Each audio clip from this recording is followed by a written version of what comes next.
This shop looks popular today. Wonder what the occasion is.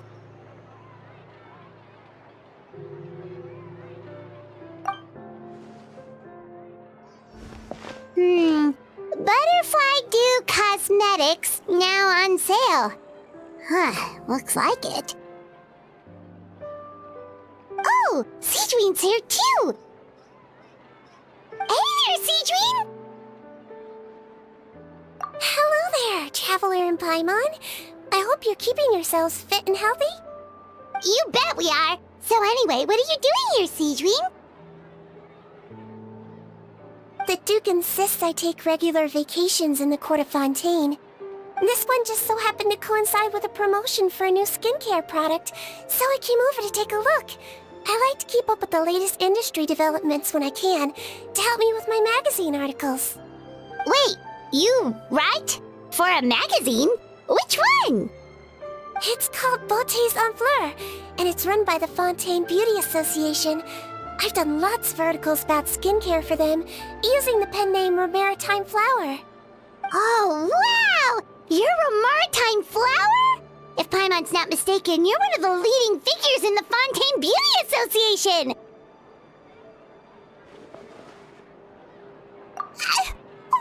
What's so weird about that? Everyone loves beauty!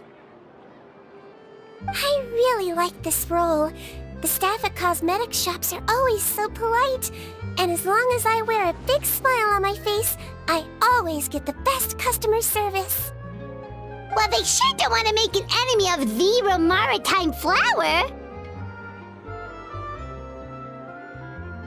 Obviously, it's because of Sigewinne's love for beauty. Still a leader of the Beauty Association? That's incredible. The truth is, I study this field because I cherish my own appearance. It has nothing to do with being beautiful or not. Oh, the words of a master beautician defy comprehension! Oh, wait, you're saying that natural beauty is the highest form of beauty, right? Not really. Actually, Melusine aesthetics are very different from human ones. We don't view humans based on their appearance. If I had to describe our approach, I'd say it's based on cuteness. Oh! Really? Yep. Still, I really value my current appearance, and in the process of taking care of it, I've ended up learning quite a lot about skincare and stuff. It turns out, my knowledge and experience is pretty popular with beauty product lovers. It came as a big surprise to me, though. Oh, Paimon gets it now. But speaking of your appearance, how come you look human anyway? Are you like only half Melusine?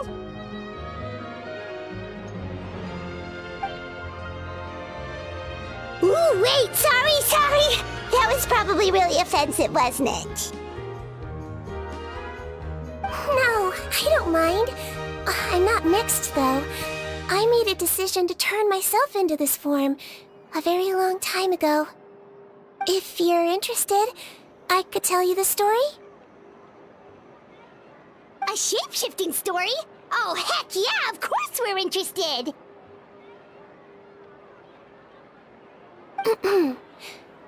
Once upon a time...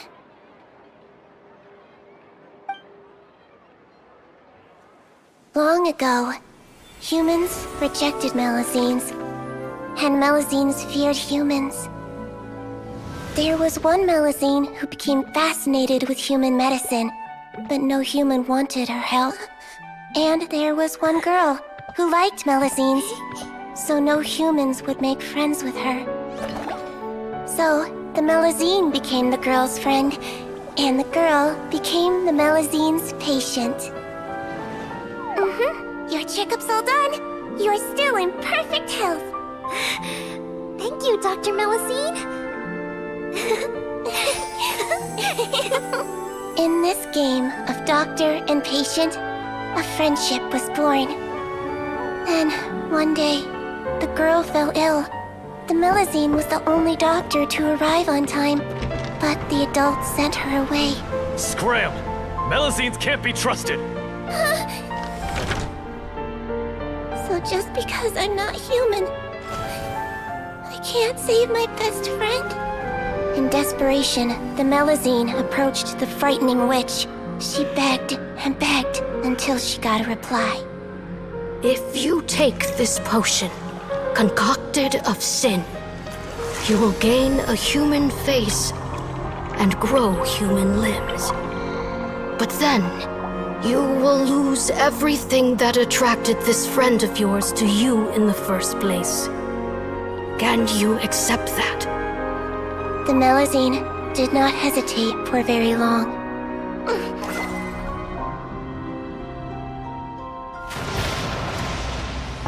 On a rainy night, a little doctor knocked on the girl's door. The doctor wore a hood and raincoat, maybe to protect her from the rain, but maybe also to hide a secret. The little doctor held the girl's hand and treated her illness, just as she had so many times before.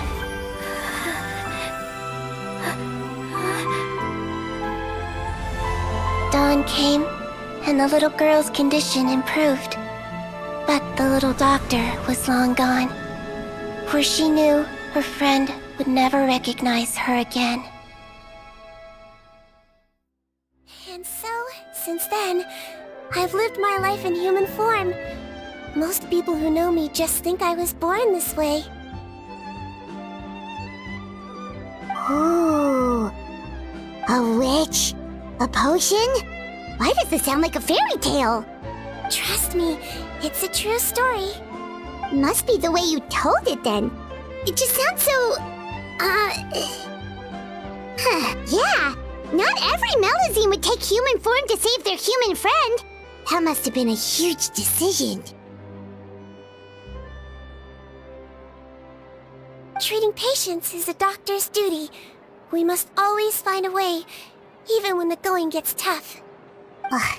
It's so crazy that they turned you away just because you were a Melusine. Especially when their daughter was so sick. Well, sometimes appearance can be a real barrier. But that was a long time ago. I like how I look now anyway.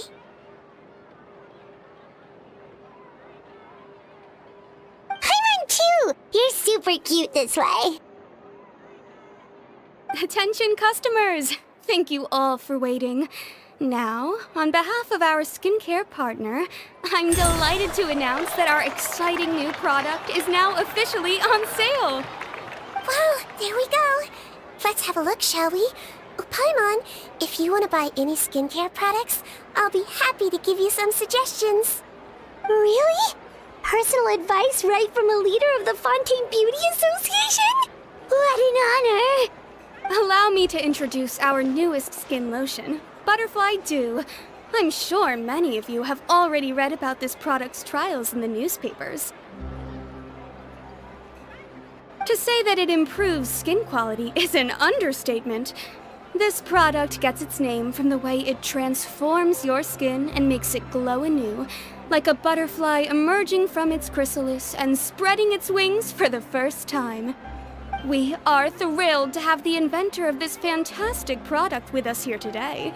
Please welcome Mr. Rawat, a researcher from the Fontaine Research Institute. Now, without further ado, I'll hand over to Mr. Rawat to tell you all about what Butterfly Dew can do for you. Thank you. Hello, everyone. I'm Rawat, and I developed Butterfly Dew. Wow, what a looker. He's a researcher? Wow, he's really challenging the stereotype. It seems that everyone is surprised by my entrance. Or should I say, my appearance. I'm well aware that researchers are generally better known for their brains than their dashing good looks. In that regard, I do believe I break the mold somewhat. Of course, appearance is a skin-deep way of defining a person, and yet one's appearance can be a very real set of shackles, holding a person back in their life. It can rob a young person of their self-confidence when applying for a job, dissuade a young lady from approaching the one she loves.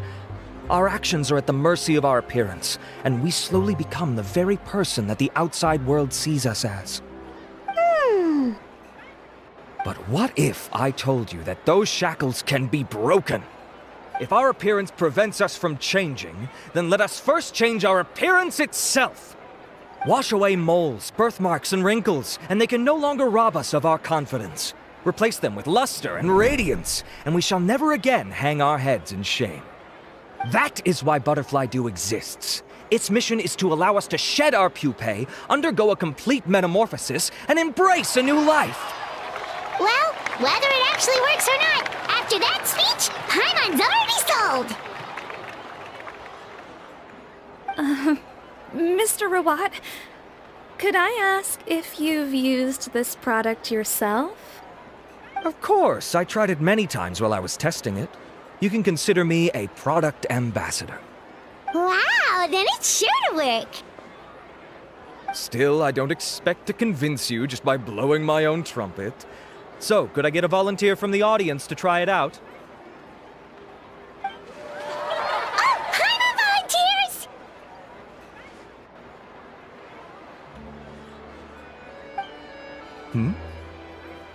Oh! Ah, what an honor! It appears we have a giant of the Fontaine Beauty Association here with us. In that case, Miss Sigewinne, could we seek your most expert opinion on this product? Sure. Whoa, is that romaritime flower? They say she's the pickiest user of skincare products in all of Fontaine. Here you go.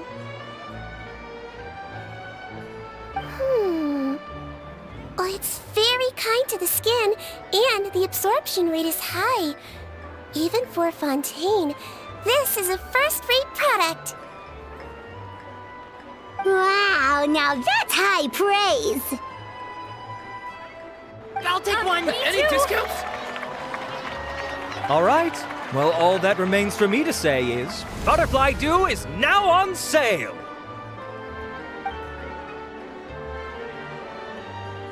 Think we should buy a bottle too?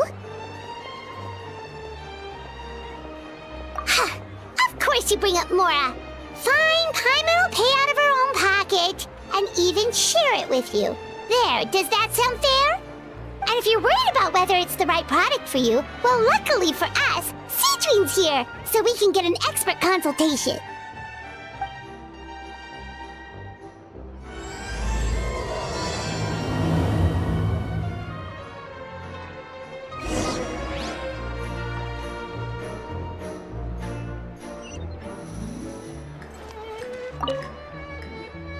It's an honor to receive such high praise from you. To be honest, I was also hoping you might be able to point out some flaws in the product so I can keep improving it. With most skincare products, the pros and cons only become apparent with long-term use. Yet, this one has instant benefits, improving skin quality without any obvious side effects. It's one of a kind. Don't worry though, I plan to keep using it, and I'll publish regular reviews in Beauté Sans Fleur. You can read my thoughts there. All you need to do is subscribe. Oh, I was hoping for a more casual conversation, but you are a beauty association leader after all. I understand if you want to keep this professional. Sigewinne! Oh, excuse us, Miss Beauty Expert, but do you think this product is a good choice for me and her? Wait, are you the renowned traveler? That's right, and by her side, the equally famous Paimon. Well, I don't normally handle customer questions personally, but since it's the traveler asking, allow me to make an exception. Butterfly Dew is made for all skin types, so no matter who you are, you can rest assured that it will be kind to your skin. If anything, it might be marginally more effective on Fontainian's skin, but other than that, it works the same on everyone. Why would it work better on Fontanians? In the interests of protecting my trade secrets, I'm afraid I can't answer that, Miss Paimon. Alright then. How about a friend discount? Save yourself the trouble.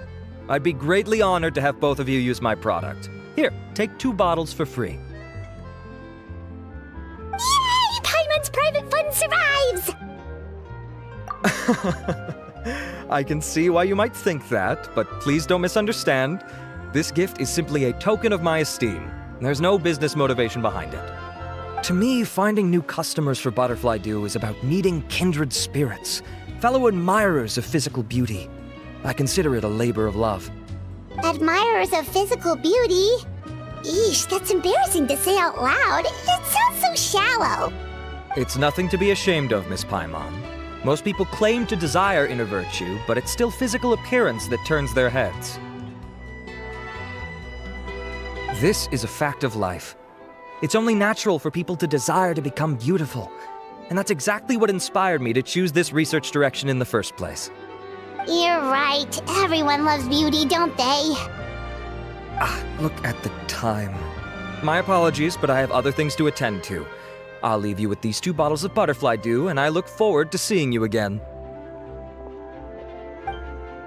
Paimon, I'd say there's no need for you and the Traveler to use this product for now. Why? Is there a problem with it? The quality is fine. I just think there's room for improvement. I think I could add some ingredients to the mix to make it more effective. Really?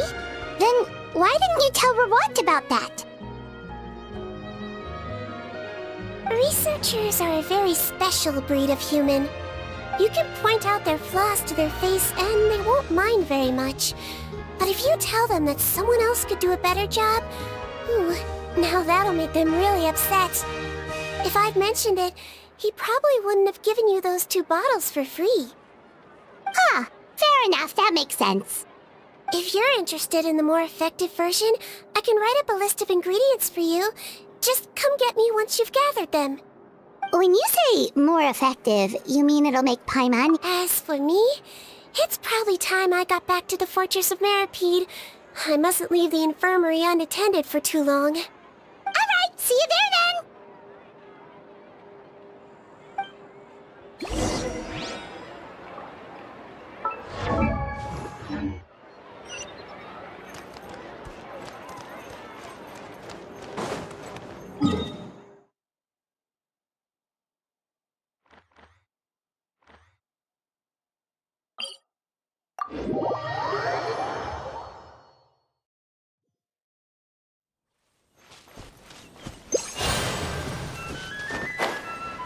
Just up ahead, Traveler. The ingredients for Sigewinne should be nearby.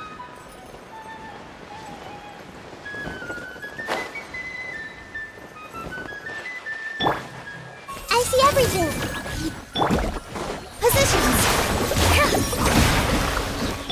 Mind the side effects.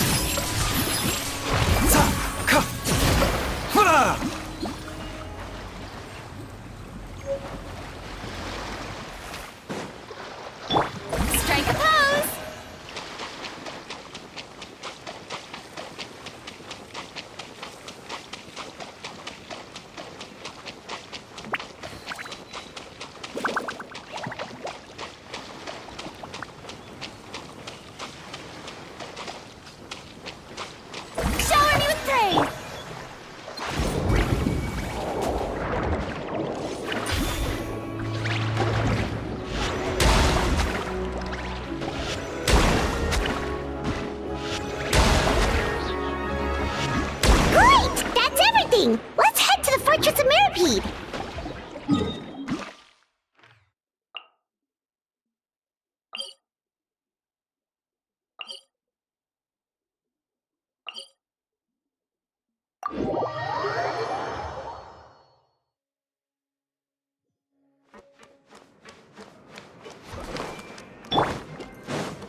Whoa, the infirmary is packed! Please, you have to believe me. I saw it with my own eyes last night. Another me! He looked exactly like me. Got it? Okay. I've written down everything you told me. Now, I have a few tests to run. Take a deep breath, and don't worry, it's nothing to be nervous about. First, which finger am I holding up? Your index finger, but I'm telling you, my mental state is fine. I'm not crazy. Very good. Now, on to the next. Hey there! Your Grace, it's been a while, huh? Ah, it's you two. Indeed it has. I would offer you some tea, but I'm afraid the timing is unfortunate. Duty calls. No worries. Actually, we were looking for Sigewinne. Do you, know what all of this is about? This inmate came running to the guards in a panic, claiming to have seen his exact doppelganger. A doppelganger? Doesn't that just mean someone else kinda looks like him? And that's what I thought when the report first reached my desk. But we've inspected our records. No one even vaguely resembles him. Considering how certain he is of what he saw, I can only surmise that he's having some mental issues. So I brought him for a medical evaluation. Alright, very good. Take a sip of water and rest for a bit. Evaluation complete. I couldn't find any symptoms pointing to a physical condition. I see. So do you still believe there's more likely to be an issue with his mind than his body? I have to assume so for now. Psychological issues are more difficult to detect. At this stage, we can at least confirm that he is in command of his cognitive faculties. The rumor mill will go crazy if word of this gets out. Guards, take him to the ward for a period of observation. The Marechaussee Phantom has requested my cooperation on a case, otherwise I'd deal with this myself. Sorry for the trouble, head nurse, but I'll have to leave this to you. No problem, Your Grace. I'll add him to my observation list. By the way, we have a couple of guests here who have made the trip just to see you. I imagine it must be important. You probably won't need to add them to your observation list, though. Oh, Traveler! Paimon, it's you! Hey there, Sigewinne! It's actually not that important, but... I'll be in my office if you desperately need me. Goodbye for now. Okay, bye-bye! So, Sigewinne... Would you mind waiting for just a moment? I have another patient to see. Just find an empty bed and take a seat. I won't be long. Oh, sure! Sigewinne, we've brought him. And he seems to have taken a turn for the worse again. Okay, don't panic. Let's start by sitting him down here. Paimon had no idea how busy it can get for Sigewinne. Maybe now's not the time to ask for her help with skincare. Good point. Besides, it might actually be interesting to observe her at work. Well, this could hurt, so I suggest you take a deep breath first. Did his face melt? What happened to him? It's anyone's guess. His face melted off shortly after arriving at the fortress. But since he's a serious offender, he can't be allowed out for medical treatment. Best we can do for now is ask the head nurse to give him something to manage the symptoms. Oh, this is gonna be awkward. We still need to bring him to the Marechaussee Phantom for questioning. What if he scares them half to death? Will that be our fault? The Marechaussee Phantom? Does this have something to do with the case Risley's dealing with? Yep, it was a huge case. They bagged a few dozen crooks in one fell swoop. And this guy's the baddest apple of the bunch. He harmed countless people. And now, it looks like it's all finally catching up with him. You done gawking? Not yet. I need to check the severity of your ulcers to decide the right dosage. Don't worry. We Melazines have a very different sense of aesthetics from humans. To me, you just look like a little kitty with slightly scruffy fur, but still just as cute. Don't patronize me. Do I look like a kid to you? Just give me the meds and let me out of here. I already missed my cell. Hey, lose the attitude. You dare talk back to our head nurse like that again, your days are numbered. Oh, it's fine. Okay, I'm going to apply the medication now. Tell me if it hurts, alright? Look how nice Sigewinne's being. And he still talks to her like that? What a nasty piece of work. Can I leave now? Wow, not a peep. What a brave little guy. Thank you, Sigewinne. And I apologize for the trouble. So, Traveler, Paimon, did you bring the ingredients? We did, but we don't want to interfere or anything. You're busy saving lives here. Oh, don't be silly. I agreed to it, didn't I? Just hand me the ingredients, and I'll make some time to whip it into the improved version for you. Take a rest here if you want. Or, if you're not tired, I hear they're holding a new pancreation tournament in the administration area. Or alternatively, is there anything we could help you with, Sigewinne? That's right! Let us help you out! It's the least we could do! Good point. Kind-hearted humans start to develop guilt if they accept free help from others. Don't worry. I'll take a look at my schedule.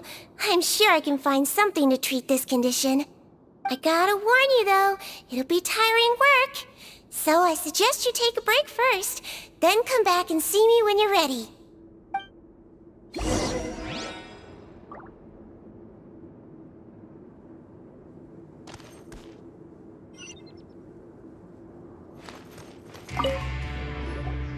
We're ready, Sigewinne! What's our first mission? I found the perfect job for the Traveler. First, I'd like you to lie down in this bed.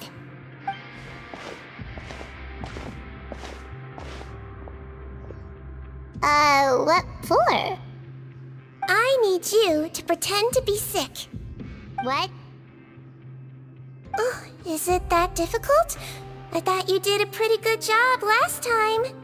Oh, so you knew. I sure did. She was way more interesting than the usual malingering inmates. When you played along very well, Paimon, I observed you two for quite a while after that. Well, this is awkward. But why do you need us to do it again now? No time to explain. My next patient will be here any second. Oh, please, just do as I say. You can, pretend like you've got a nasty headache. And throw in some dry heaving for good measure. Okay.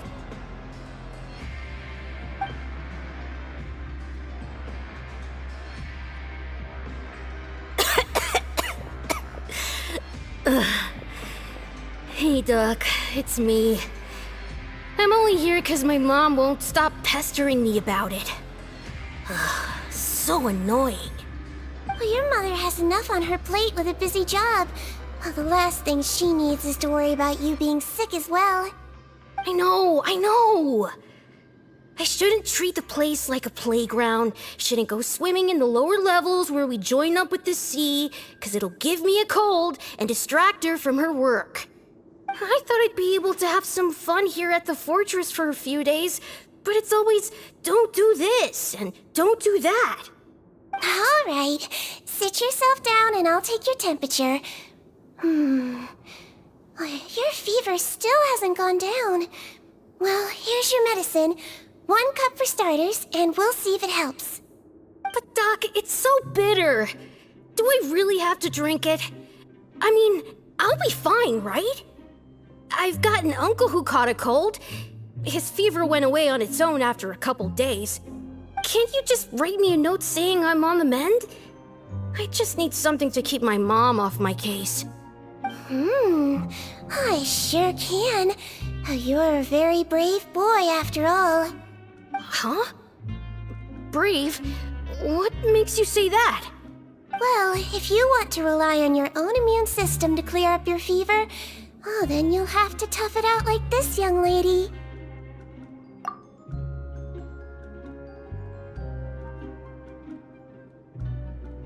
Hang in there, Traveler! Are you gonna puke? Paimon can get you a paper bag! Huh? As long as you're tough enough to get through the nausea and dizziness caused by the high fever, you'll be right as rain after just a few days' rest. And if I'm not tough enough? Hey! Wake up! Wake up! Put it this way, at least you'll never have to see the doctor again, right? I think maybe I'll take that medicine after all, if that's okay. Oh, of course. Here, it's still warm. It's so bitter. All done. Great job, you two. That kid really doesn't know what's good for him. His mother's a guard here. She's been working back-to-back shifts lately, but unfortunately his father's away on a business trip right now. She had no choice but to bring her son here for the time being. He was quite happy at first. He seemed to think that the Fortress of Meripede would be all fun and games. So you made us put on that act just to scare a kid into taking his medicine? That's a pretty sneaky trick. Seems like there's a whole side to Sigewinne we never knew about. It's a technique I learned from my teacher. Oh, you had a teacher? Was she a Melazine doctor too? She was human. She passed away a long time ago. Oh, sorry. No, it's fine. I really liked my teacher, so it's always nice when I get to talk about her with other people. She was a traveling doctor, and since she didn't have a clinic, she'd go out and visit her patients wherever they were. Dealing with the badly behaved ones was her specialty. She used to say, if you can scare the little brats into taking their medicine, you won't have to hear them wailing and screeching when their condition gets worse.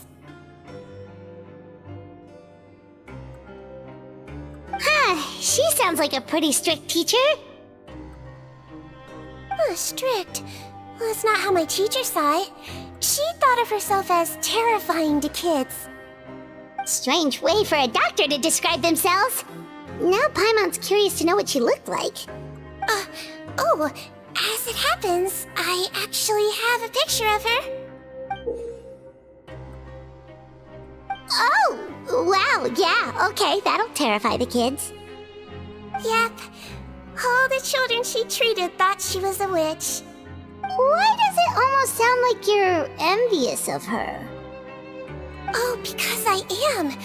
If she was here, all the children would take their medicine without any need for tricks. A doctor who looks like a witch.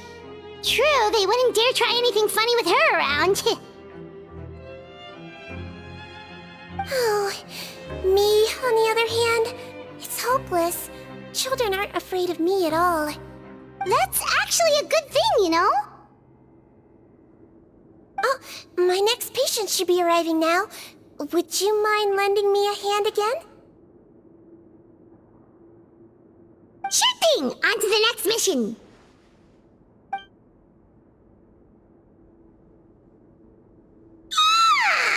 Is it nighttime already? That flew by. You really have a busy job, Sigewinne. Well, thanks to you two, it was much easier today. Aww.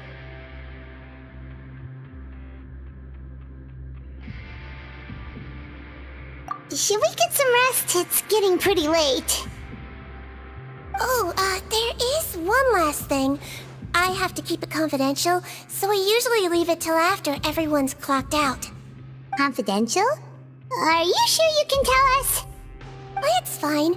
You're not living here anymore, so it's okay if you know. All it is I have to prepare some ingredients to make healthy meals with. Wait, you mean those healthy meals? My patients refuse to eat any healthy meals I prepare in front of them, so I have to prep the ingredients in secret, then let the chef at the Coupon cafeteria handle the rest. Considering even the chef's version makes people uneasy, it really makes you wonder what's in it. You want to find out? I can teach you how to make it. That way, if you ever suffer from exhaustion on your future travels, you can prepare a healthy meal for yourself. It's really good for you, you know. Sure? Guess we can help out one more time.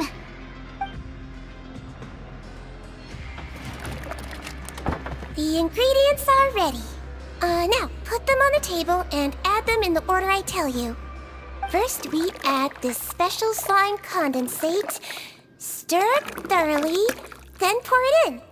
Oh, see that? It adds elasticity and looks just like tasty jelly, doesn't it? Yeah, it really does.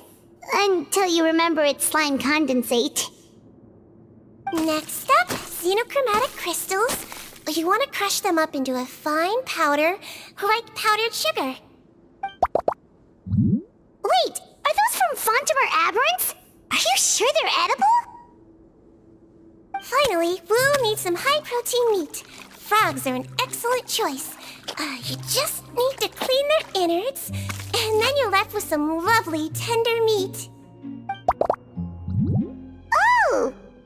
Frogs. And we're done. All that's left now is to pack them into lunch boxes and hand them to Walsey. Yesterday in the production zone, I noticed an inmate who's been working for 2 days straight.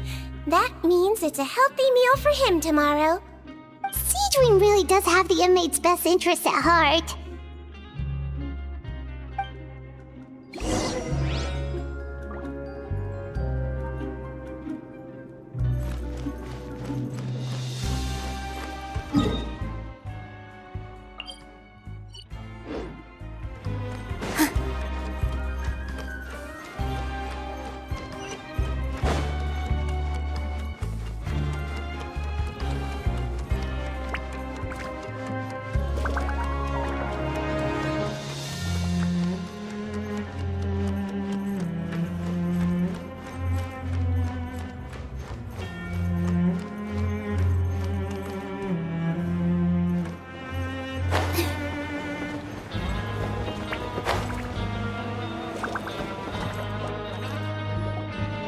Ah, head nurse.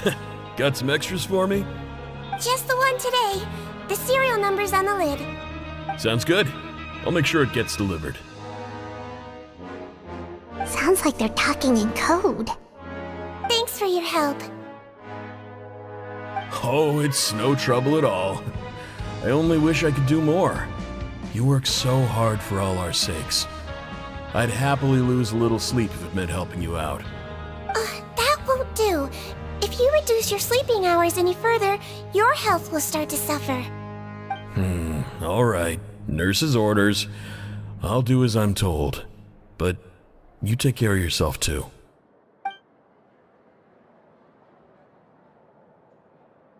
Well, I'm done with work for today.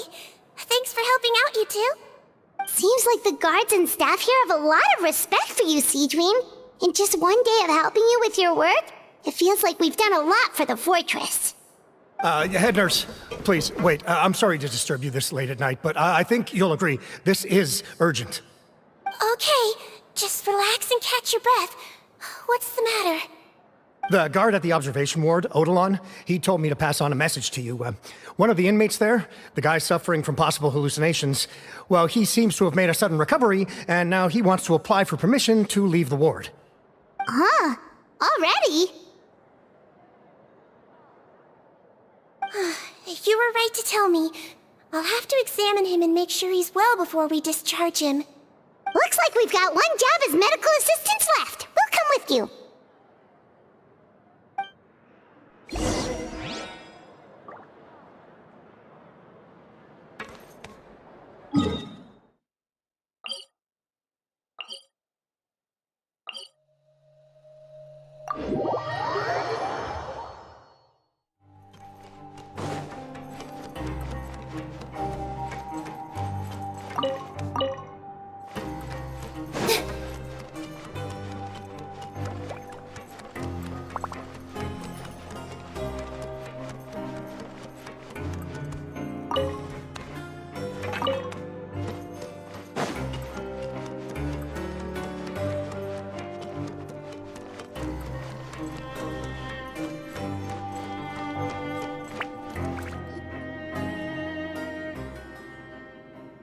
Head nurse, you're finally here.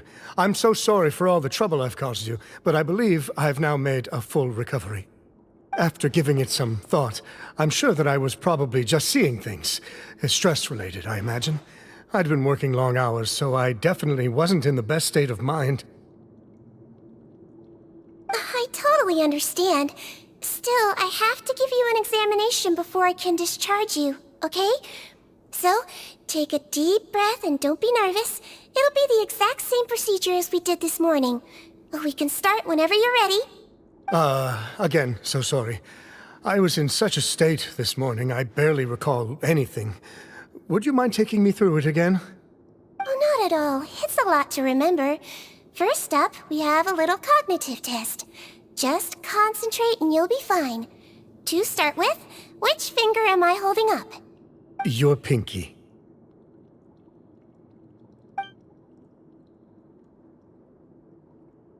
Alright, all indicators seem normal. So it was a stress-induced hallucination after all? Well, we've certainly had previous cases of mental illness caused by overwork, which is why I carefully observe everyone in the production zone. I wonder how I managed to miss the signs this time. Please, head nurse, you shouldn't blame yourself. I'm just still adapting, that's all. Pushed myself too hard, and I guess I couldn't take it. Thanks for looking after me. I'll be as good as new after a good night's sleep. And if you can give me the okay, I know I'll sleep better back in my good old dorm. It can be difficult to relax in an unfamiliar environment. Alright then, you can leave the ward. I suggest you take 2 days off to focus on your recovery. I'll take you off the observation list for now, so you're officially discharged. Great. I can't thank you enough, head nurse. Mr. Odilon, could you escort him back? Of course. I'm on guard duty in the administrative area tonight, so nothing will go wrong. You have my word.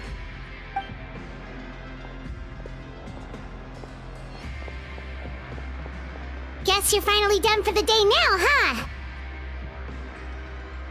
Yep. But I still haven't gotten around to making that improved lotion for you yet. Oh, no rush! Seriously, it's super late now. You should go get some rest too. Well, tomorrow it is then. Good night, Traveler. Good night, Paimon. Hope you sleep well. Oh, don't you worry! We will! After a productive day of work, we're both gonna sleep like a log.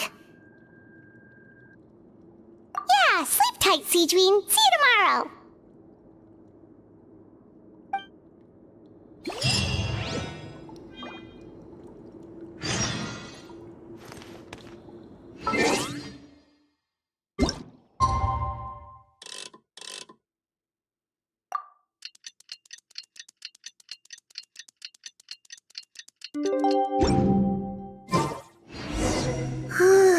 Paimon really did sleep like a log.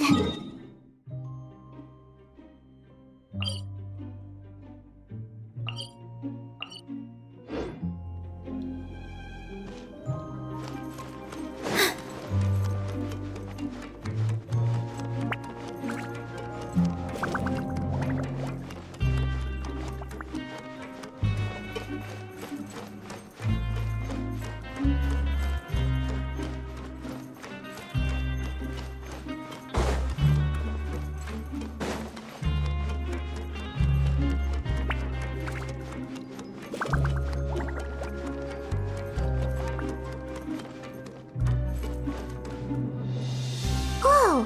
How is the infirmary even busier than yesterday?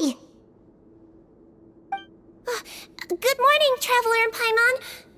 I have a few people here for a checkup, so you might need to wait for a while. No problem. Anything we can do to help? There's a bit of a complicated situation here. I'm still getting to the bottom of it myself. You have to believe me. I'm telling the truth.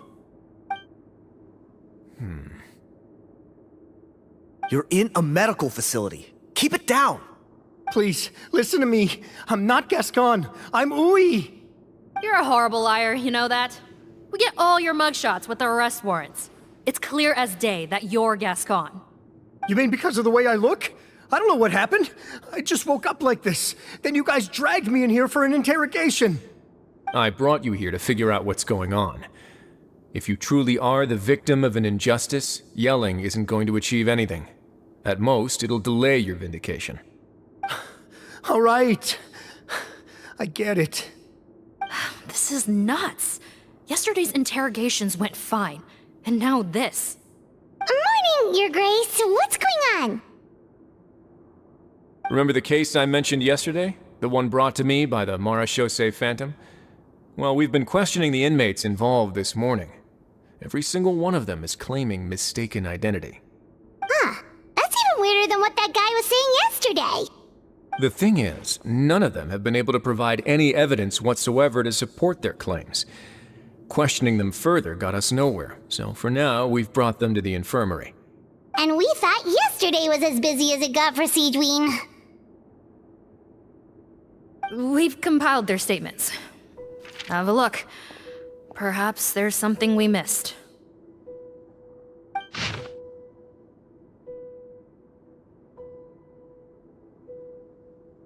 Wait. Release? Interesting.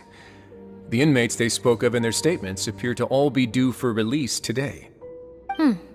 I noticed that too. If that's their plan, they're underestimating us a little. Every serious offender claims that there's someone else who just so happens to be due for release today. And they're expecting us to go along with that. All the more reason to be cautious. Lumberzar, check the release list for today and make sure no one gets processed. We're gonna need an excuse, though. Just say we're out of forms, and that we're furiously printing more as we speak. I'm on it. It's conceivable that our group of serious offenders somehow found a way to switch places with inmates who are about to be released, so they can walk out right under our noses. We did consider that possibility. But I mean, just look at them. They match the warrants, period. How could there have been a switch? Only if they're dead ringers for the inmates due for release, I suppose. I gave you that name list yesterday to assist in your investigation. Did that help? Yes, the inmates' mugshots were attached to the list. The first thing I did was check for lookalikes, and I didn't find any. The only other thing that stands out to me is that their voices sound a little different today. But it's not exactly hard to put on a fake voice. Oh, really? What does our head nurse make of all of this? Give me a moment. I think I have a way to confirm whether there's been a switch. I know, it's not time to change your dressing yet, but please bear with me. Huh? Isn't that the guy from yesterday?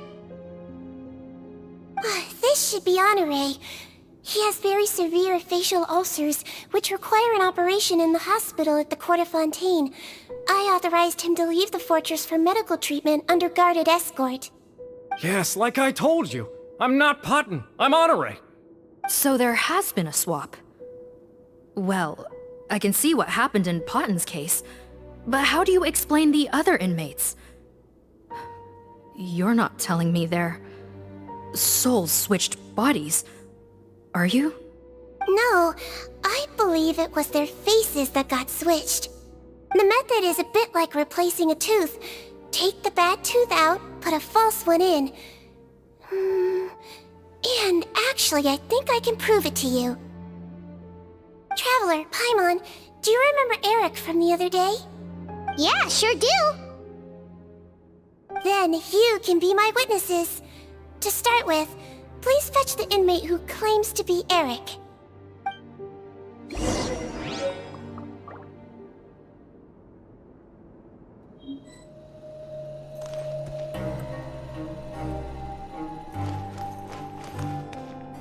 How?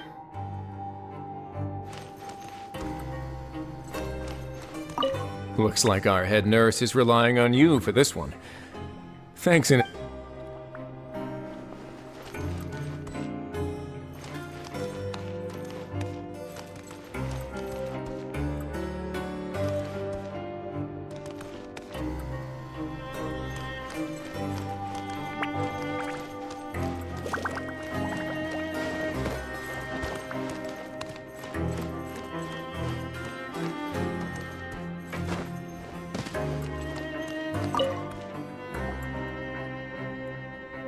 So, you're Eric?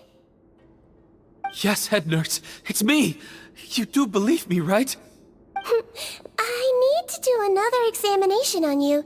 Same procedure as yesterday. All right, it's the cognition test first, right? So I need to concentrate.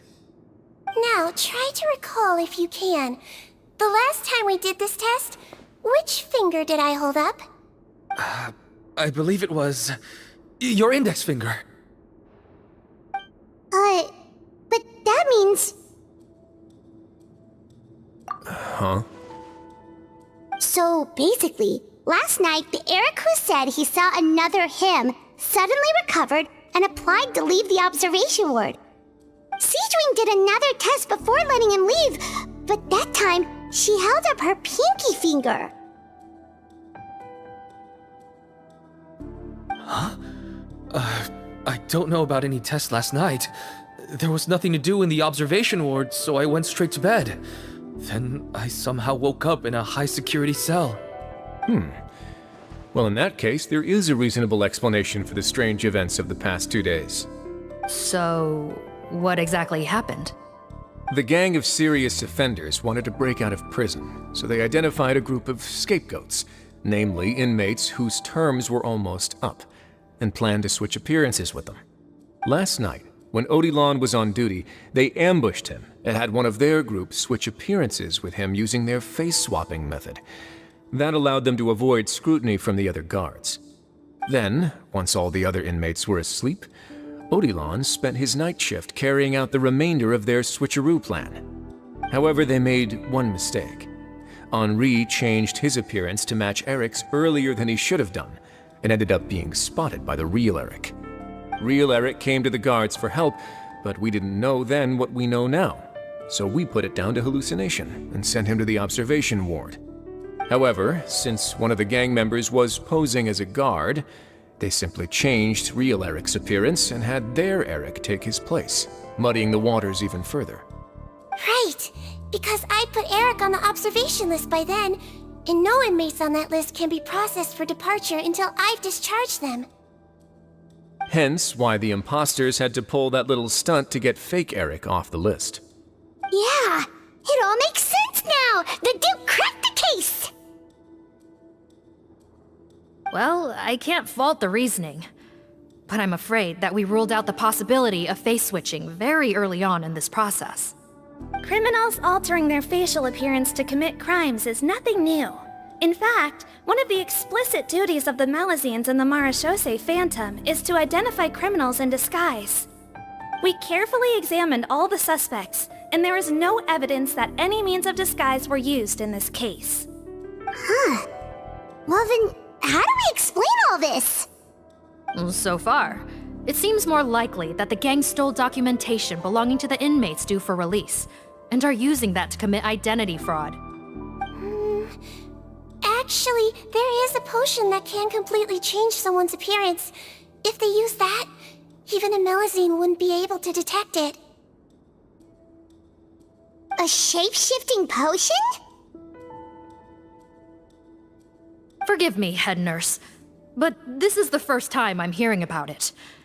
If such a potion truly existed, it would jeopardize our entire investigative process at the Marechaussee Phantom.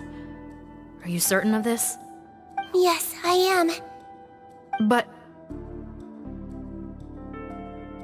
Please, trust me in my professional opinion as an experienced clinician.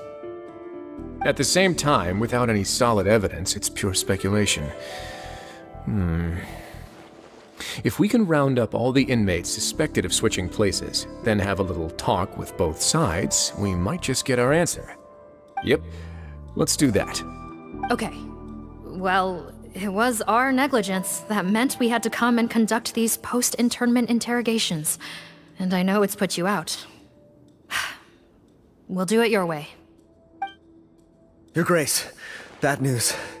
I paused the releases like you asked, but we were too late. A bunch of people already got processed 2 hours ago. I checked the list, and sure enough, it's all the people who gave statements. 2 hours ago? That's before today's interrogations began. They had this all planned out. So there really was a switch after all. They really pulled the wool over our eyes on this one. We should be able to catch up with them if we leave now, right? Not if that potion is real. They can just switch faces again after leaving the fortress.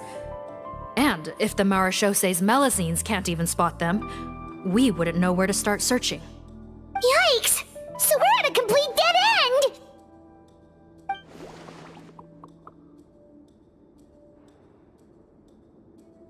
Well, technically there is one more lead we could follow up on. We were only able to arrest this gang thanks to the help of a researcher from the Fontaine Research Institute. I believe his name is Rawat. Oh? Rawat? Isn't that the handsome guy we met at that skincare promotion?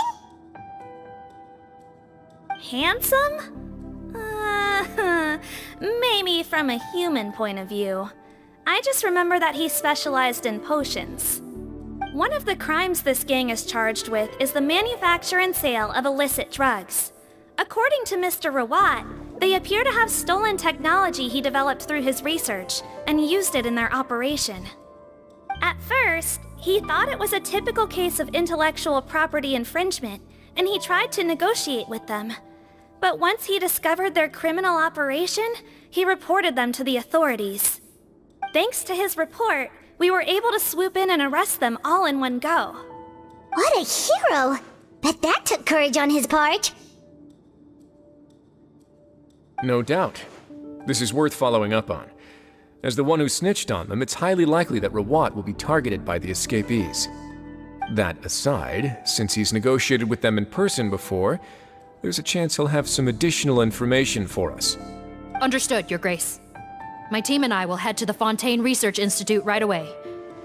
In the meantime, please keep an eye on the face switch victims for us. Of course.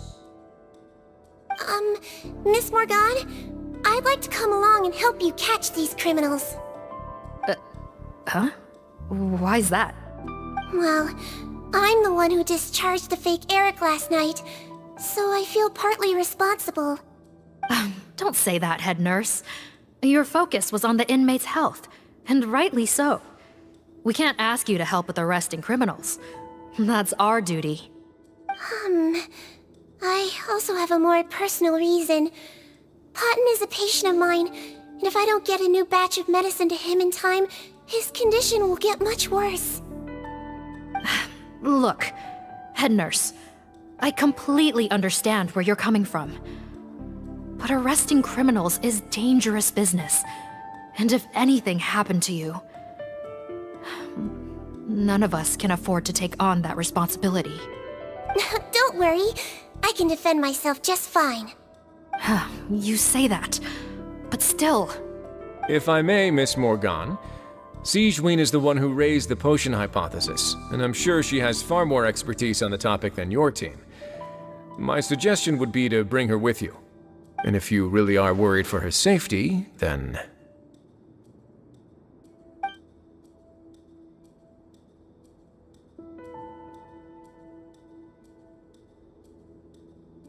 Ah, there you go, right on cue. Knew I could count on you.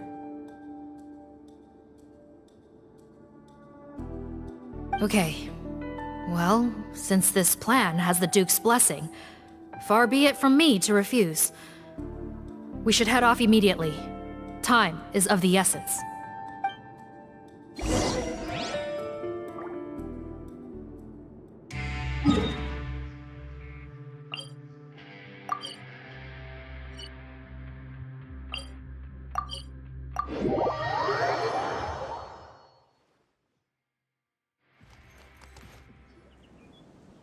Greetings. Sorry to impose, but I'm afraid we're here on urgent business, and we're gonna need you to cooperate. The Maréchaussé Phantom. Let me guess, you're investigating some more illegal research? Not this time, no. We're looking for a researcher. Do you know where we might find Mr. Rawat? Rawat. Oh yeah, Mr. Handsome, right? He actually doesn't work on site here very often. There's a handful of researchers in the nearby area who know him pretty well, though. You can see what they know. Just a handful? Paimon figured he'd be the most popular guy around. Well, I guess you could say he's popular, at least on a superficial level. He's blessed with good looks, so he tends to make a good first impression on people. But in all his time here at the Fontaine Research Institute, I don't think he's ever had a single deep conversation about his research with his peers.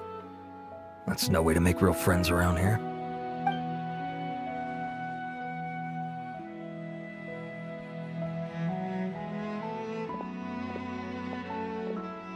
That's so weird. He definitely didn't come across like a recluse at that product promotion. Oh, I don't find that weird at all. He definitely didn't strike me as the kind of guy who's good at making friends. Really? Paimon couldn't tell. Must be a Melusine perception thing. Okay, we should talk with his acquaintances. But we also need to check the Research Institute for any clues. Let's split up. It'll save us some time. Sure thing. We'll go ask around among the other researchers with Sigewinne. Paimon's suddenly kinda curious to know what everyone really thinks of him.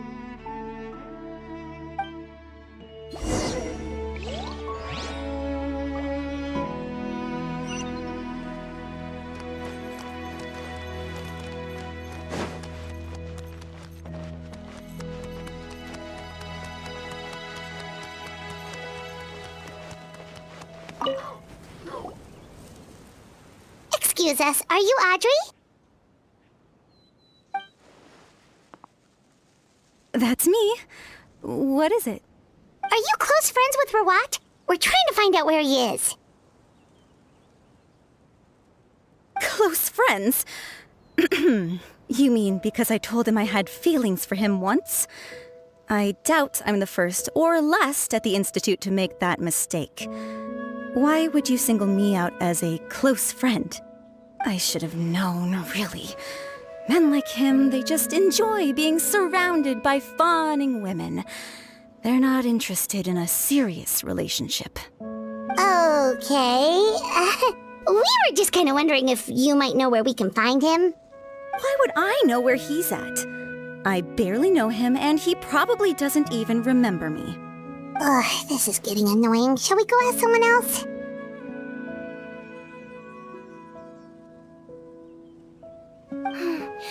I think she knows Rawat better than she cares to admit. If we leave now, it might be a wasted opportunity. Maybe, but we're not going to get much out of her while she's in this state, are we? She's displaying symptoms common among people in love, if that's what you mean. But I know a cure. It's curable? Oh, we're still no closer to finding Mr. Rawat. Oh, by this point, he could be in grave danger. Danger? Wait, why are you looking for him again? Oh, that's right, yeah! The Marechaussee Phantom said that he's been targeted by some pretty bad people. We need to make sure he's safe. What? How has this happened? He seemed fine when I last saw him, and that was only a couple of days ago. Just happened to run into him, of course. Oh, I see. Well, do you have any thoughts on where he might be right now? Okay, but this is purely out of concern for his safety. If he's not at the Institute, he might be at his mother's place. I heard she raised him alone, that they had it pretty tough financially, and these days she's housebound due to illness. He makes regular trips back home to check on her. Oh, okay. Do you know the address? Nope, sorry. I only found out the thing about his mother because it came up in conversation once. I was just trying to find out more about him, so I could get to know him better. When I told him I had a crush on him, I offered to help him take care of his mother. And yeah, maybe that was a stupid idea, but did he really have to yell at me for it? It's like, fine, I can take no for an answer, but what's with the temper tantrum? Unbelievable. These guys only want to show you their charming, well-groomed exterior. They can't stand it when a few home truths shine through. Looks like her love syndrome is flaring up again. We need to find out Mr. Rawat's mother's address. Let's check with the Marechaussee officers when we regroup. Cool. Cool, sounds like a plan.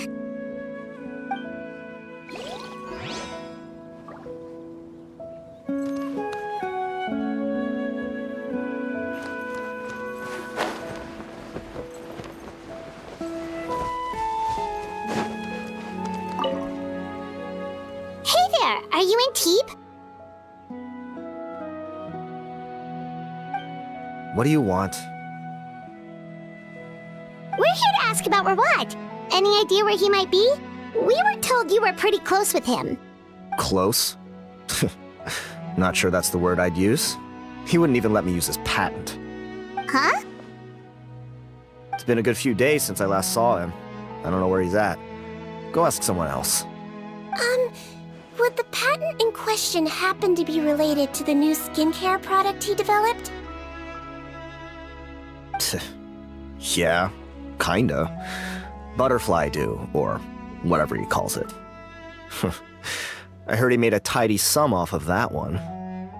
Okay, now we're getting somewhere. Keep going.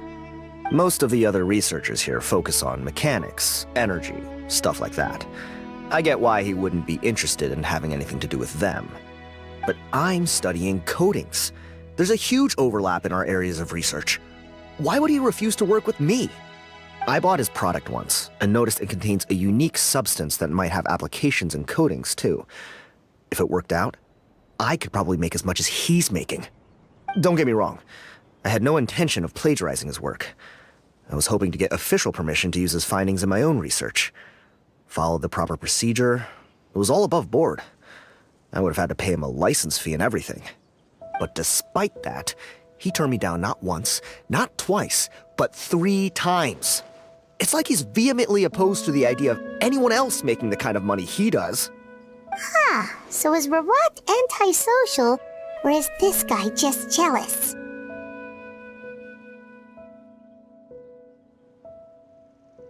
Well, it doesn't look like we're gonna get any info about Rawat's whereabouts from him. Let's go! Wait, 1 second. Mr. Antib, next time you go shopping, you should buy some Buell fruits. Peel the skin, steep in water, then drink. It'll help calm your mood. Huh? Yeah. Thanks.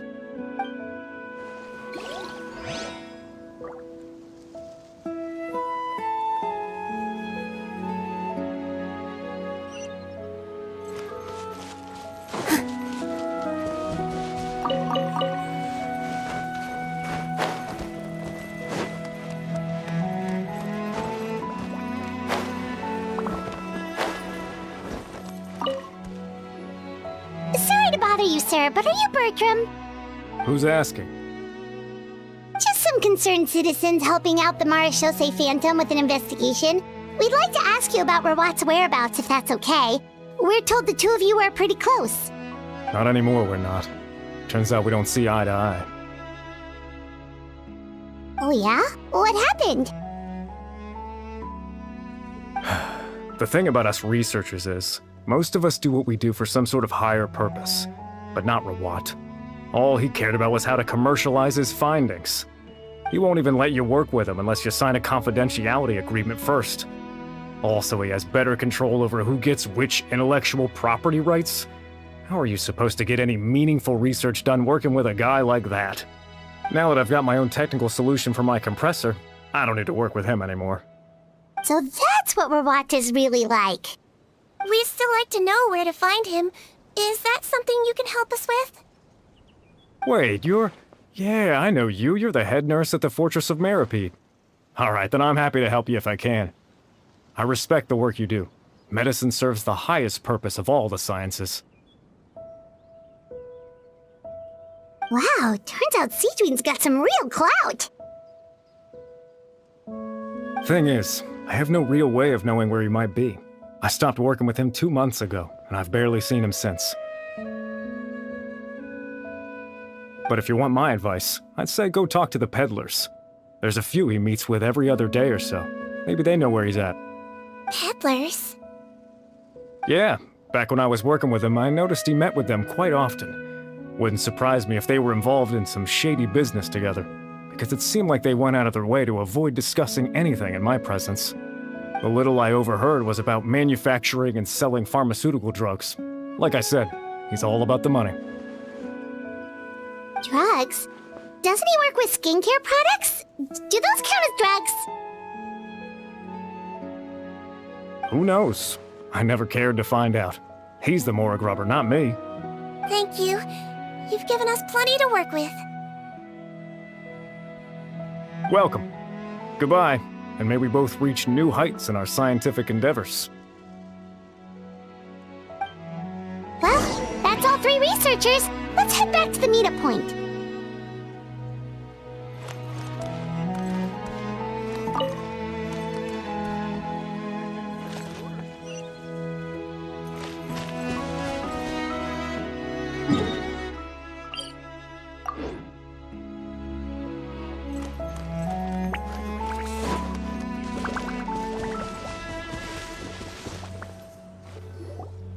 You know, Paimon started out thinking Rawat was a handsome researcher with a friendly and cheerful personality. It's such a surprise to learn that his peers have a different impression of him. So, what's your view of him now, Paimon? A handsome researcher whose difficult upbringing turned him into a profit chaser with a chip on his shoulder? So your thoughts about his appearance haven't changed at all? Well, his looks are kind of a big deal, at least in Paimon's opinion. How does such a handsome guy end up being so antisocial? Even with his difficult family background, it just doesn't make any sense. You can't judge a person solely based on their appearance. Head nurse. Traveler. I assume you've spoken with the researchers. What did you find out? Bertram mentioned Rawat's involvement with some pharmaceutical merchants. Do you know if he's registered any pharmaceutical brands? Since he was a whistleblower on such a huge case, I ran a background check on him. I don't remember there being any brands under his name. How strange. If he was so focused on commercializing his research and averse to sharing his technology with others, why wouldn't he have registered his own brands? Maybe he and his business partners needed to avoid public scrutiny? You think he may have colluded with the gang? Well, the crime was manufacture and sale of drugs, and that would certainly be in his wheelhouse. We can't rule it out. Isn't that pretty unlikely, though? He was the one who blew the whistle on them! Most children who come to me with tooth decay have suffered pain for a long time already, but they'll still try to hide the fact that they eat too many sweets. Grown-ups and children aren't so different in that regard. If you say so. I saw him when he came to make his report, and I certainly didn't get the feeling that he was the type to collude with criminals. Perhaps it's more likely that they were coercing him. You mentioned that he comes from a poor family. So, it's possible that the criminals approached him asking for academic support, luring him in with the promise of riches. By the time he discovered who they really were, he was in too deep. They had leverage on him, so he was forced to keep working for them. I've seen it happen many times before. That does make a lot of sense. It would definitely explain why he was so unwilling to cooperate with his fellow researchers. No wonder he's so unsociable. He must be on edge all the time with a gang of crooks breathing down his neck. In that case, the situation could be worse than we thought. If Rawat was working with the escaped inmates, they're sure to know more about his whereabouts than us. Oh, there's a good chance they'll get to him before we do. Based on the information we've gathered so far, he was last seen 2 days ago. If no one's seen him since, maybe we're too late. 2 days ago? So he went missing right after that product promotion. That was the same day he reported the criminals, too. Not a good sign. Don't worry, everyone. I believe we still have a chance. Since he disappeared right after blowing the whistle, it's likely that he's gone into hiding. Yeah, he must have been worried that they'd come for him. All the more reason to find him as soon as possible. The only lead we have at the moment is his mother's house, which you mentioned earlier. Seath, think you can find the place? Yep. When you register a brand, the Court of Fontaine requires you to provide a legal address. The one Rawat wrote down was in the outskirts of the city. That should be the place. Okay, then there's no time to lose. Let's move.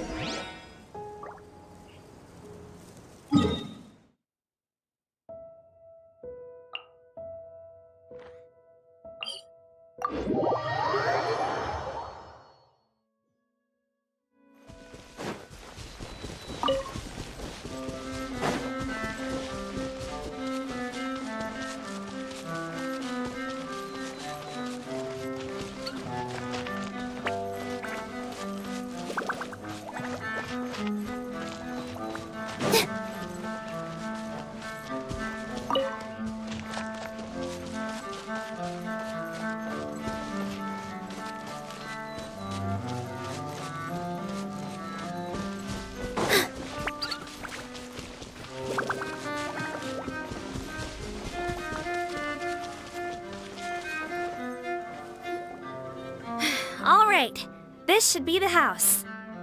I'm pretty sure this was the address. Okay, I'll knock.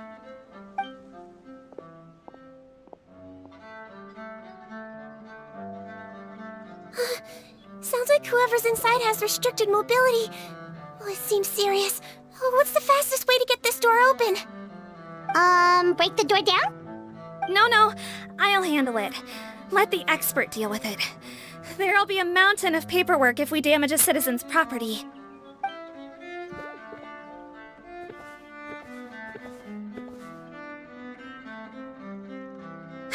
Calm down.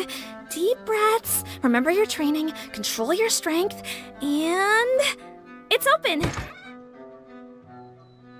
Seath, take a few people and lie in wait. Keep your eyes peeled for any activity around the house. The Traveler, head nurse, and I will go inside.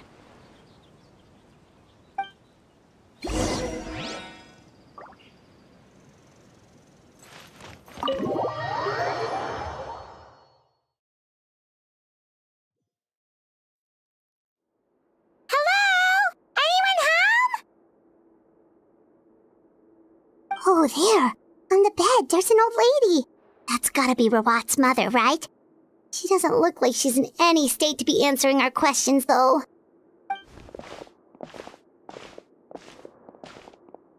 We could try, but she is very ill. We mustn't force it. Well, doesn't look like Rawat's here. She's the only one we can talk to. Yep. Allow me. Hello, ma'am. Might I ask if you're Rawat's mother? We are trying to locate him.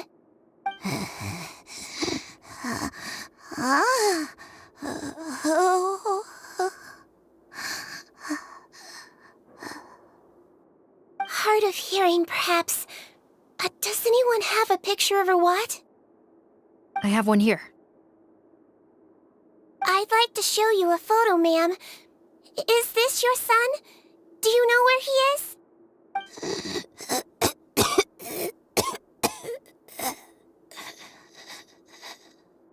Looks like this isn't gonna work after all. Well, looks like we're out of leads. If Rawat's not here, things are looking very bad for him. Is it possible he could have avoided returning here because he knew he'd be in danger? Maybe. But if so, where do we look next? Maybe we should take another look at the Institute. Guess so. I suggest we all return there now. We found a good amount of useful information the first time, but perhaps there's something we missed. This is our last hope. Sorry, officer, but could I stay here for a while? This patient requires some care. Of course. Traveler, stay with the head nurse. You're technically here as her assistant after all. Also, I'd like some Marechaussee members to stay as well, and keep an eye on the area. Why's that? If Rawat knows how serious his mother's condition is, he will return. Got it. Okay. I'll tell the squad members in hiding to stay put and keep a lookout. Thanks for helping me out yet again, Traveler and Paimon. No problem. But when you say her condition is serious, do you mean... Yes. She's barely clinging on to life. Oh. Let me take care of a few things first. Could you pass me the towel over there? Yeah, of course.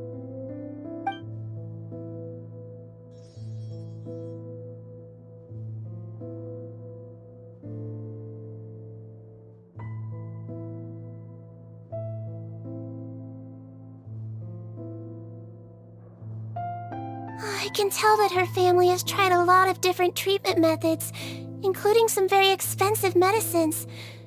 Unfortunately, her condition is so multifaceted that a recovery looks all but impossible. Sigewinne. Paimon bets being a nurse must be pretty tough at times like this. Yes, it makes me a little sad. In a Melizine's eyes, a human's birth, aging, sickness, and death are as much a part of natural law as sunrise and sunset. But human medicine can defy that law to some extent. In that sense, it is a science of miracles. That is why I became fascinated with it in the first place. But it was only after I truly became a doctor that I realized miracles don't always happen. Even the greatest doctors cannot cure all diseases. Sigewinne. Oh, don't worry about me, Paimon. A doctor's duty is not to cure all diseases, but to treat whatever ailments they can. At the very least, I can lower her fever. That way she'll suffer less, and she might even be able to see her son. Yeah. All the more reason to find Rawat as soon as possible, even if we don't catch those crooks.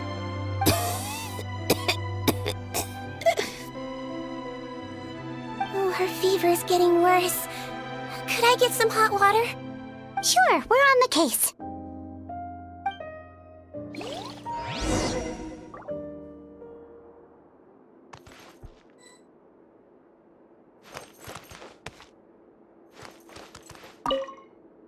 I'll take care of her. Fetch me some hot water if you would.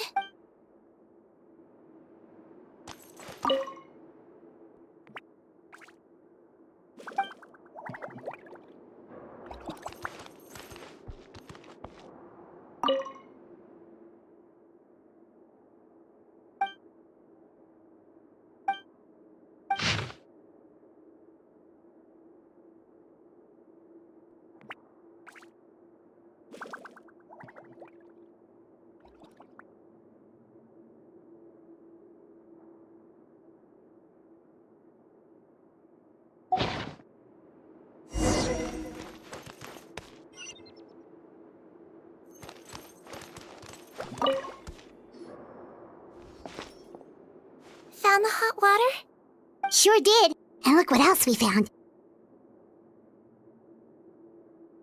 Judging by this journal, it seems like Rawat has a private lab. There's a good chance he could be there right now. We gotta go tell Officer Morgan right away. Oh, that's great news. But hold on just a moment. The wet towel is ready. I'm giving you another injection. Are you feeling better now?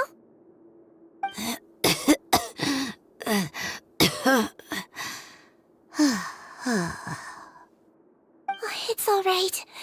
We'll go bring him back. Please hang in there. Thank you.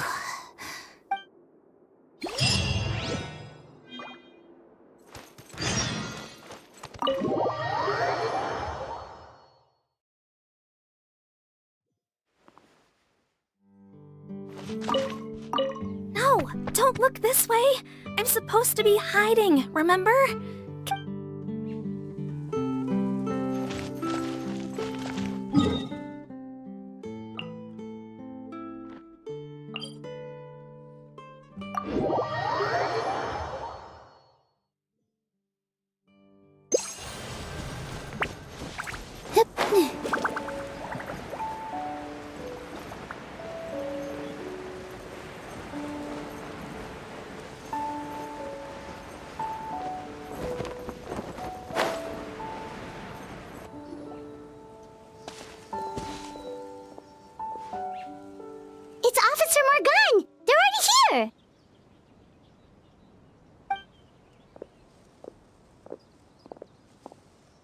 We came as soon as we heard the news.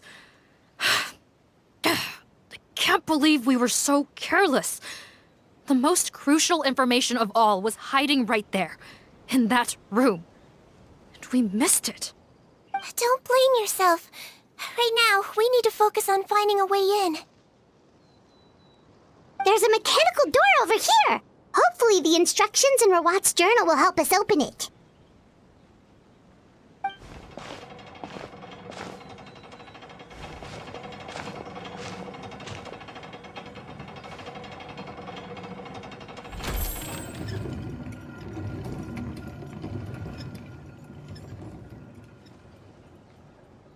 It's open. Let's go in.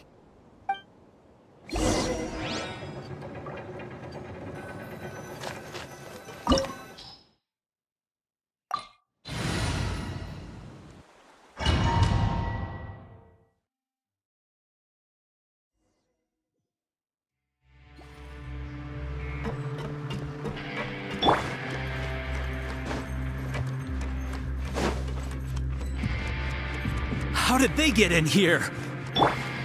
Captain, up ahead! Those look like our fugitives! So they found this place too? Don't let any of them escape!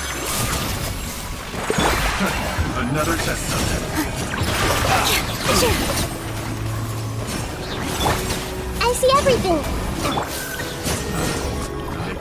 Pick the wrong test subject.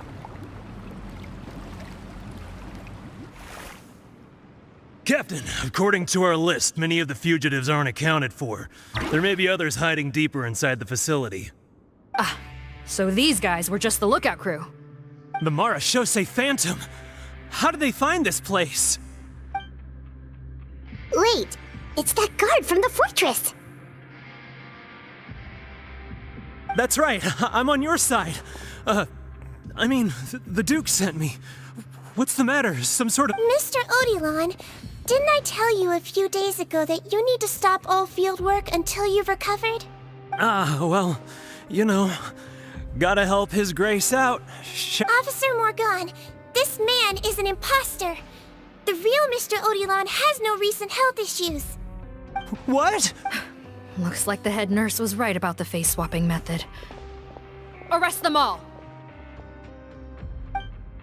DuPont, stay here and keep guard. And watch the exit. If we're not back soon, call for reinforcements. Got it.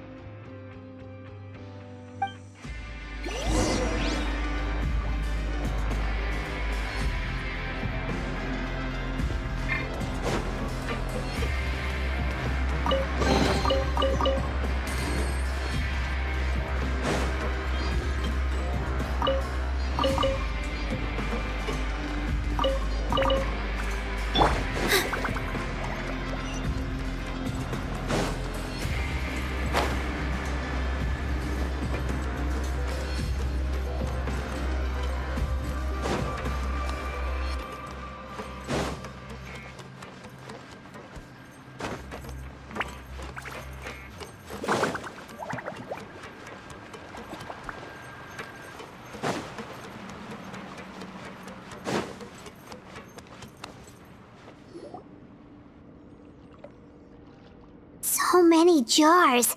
Was this some sort of production facility? The scent. It's probably the ingredients used to make butterfly dew.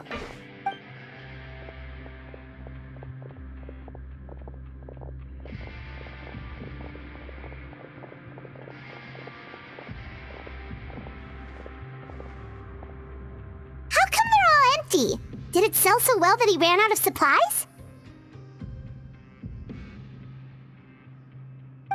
How strange. Why would Rawat choose to manufacture a popular product like that in such a difficult-to-reach location?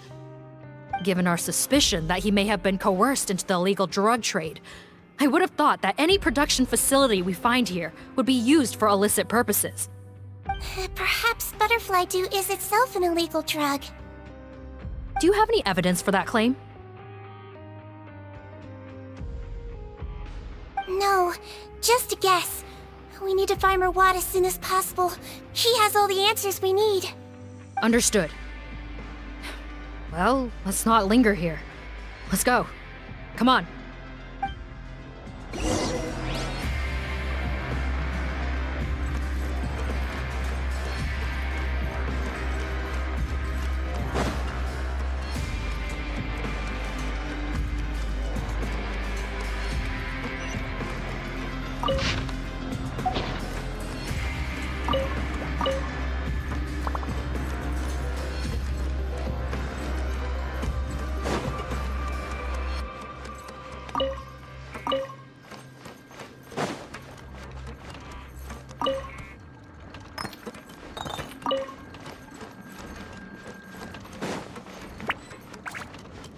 Doesn't look like we're gonna get this door open. Let's find another way around.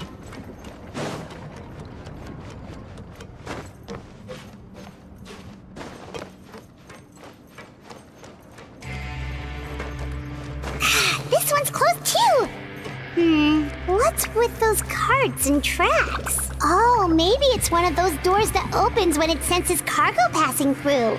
There's a loaded cart right over there. Let's bring it to the door and give it a try.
Don't slip and fall!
Don't slip and fall!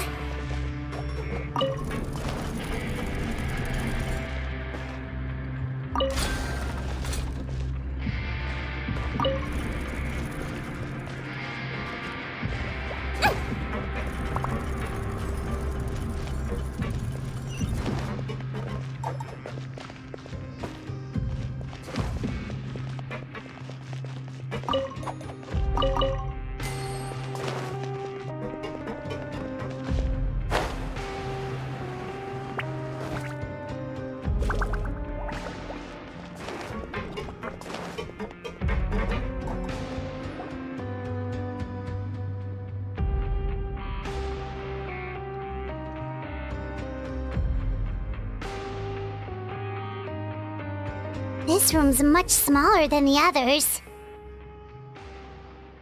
Judging by the implements on the table, this looks like a potion-making lab. Head nurse! Over here!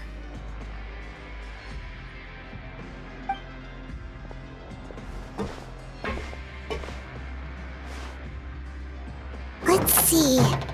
Huh? Robot's clothes? Why would he change here? Perhaps they stripped him down, left the clothes behind, and disposed of him somewhere else? Yikes, Sigewinne, where did that come from? Oh, what a tragic way to go. Especially with such a bright future ahead of him.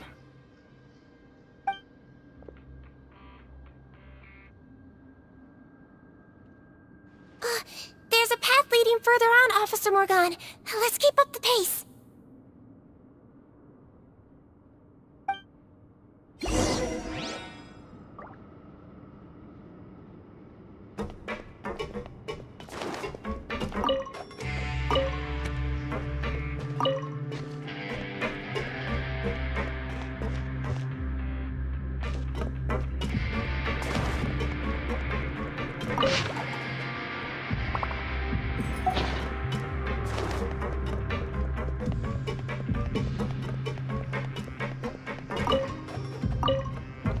Don't slip and fall!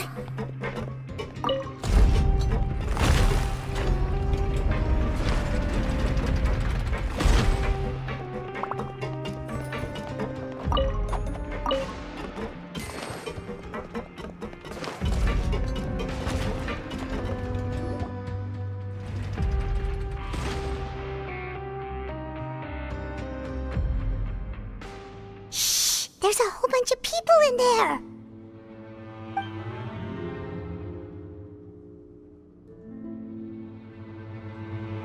Are you serious? You're telling us that within a day, our faces are going to rot like yours? Fontanian physiology changed dramatically after that great flood, and it's not as compatible with this face-changing solution as before. The side effects are as you can see. Why didn't you say anything before we all used it? Look, my plan got you all out of prison, didn't it? You'd have much bigger problems to worry about right now if the Marshal Say Phantom found out about your other crimes. Consider an ugly mug getting off lightly. Ugh. You're just lucky we didn't leave you in there after you disappeared on us with no warning. We only let it slide because we're former partners. And now you have the gall to pull a stunt like this? Partners? Make no mistake, each of us is only looking out for himself. If you place too much trust in others, well, I'm afraid that's your problem. You hid things from me too. Remember how you each had a spare potion? You kept quiet about it until we planned the prison break? Oh, and you didn't have a secret spare? Then do you want to explain how you melted your face off before all this? Guys, that's enough. Calm down. It is what it is. Arguing won't change anything. What's the plan, Parton? I'm assuming you brought us here for a reason? There is no plan. We followed him here on the promise of more juice, but it turns out there ain't a drop here. Besides, what does it matter now anyway? He already said, even if we did get our hands on more of that stuff, switching faces again solves nothing. They're still gonna melt off eventually. I said enough arguing! Parton, tell us the plan. The most practical solution is to continue using the potion. Keep switching to a new face before the ulcers can start forming. Are you kidding me? This stuff was hard enough to get a hold of even when we had a supply. Now you're asking us to use it like skin lotion, after the flood all but wiped the supply out? Well, there is another option. But you'll have to make a deal with me first. Okay, now we're talking. What's the deal? I have a document I took from that researcher that details how to make a replacement. Just give me one bottle of the undiluted fluid, and I'll get to work. What's the problem? I thought you always kept reserves. Or do you really just have one spare bottle each? What do you think?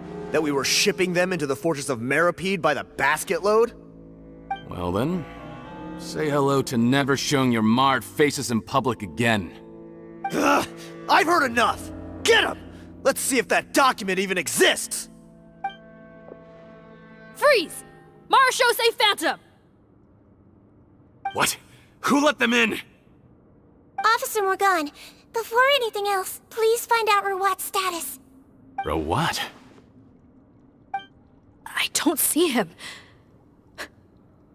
Hand over the hostage now, if you want any chance of avoiding an extension to your sentences. Spare us your condescending attempts to coax us back to our cells. You think we're looking to negotiate? Rawat is dead. Pardon? Arrest them all! Don't let anyone get away!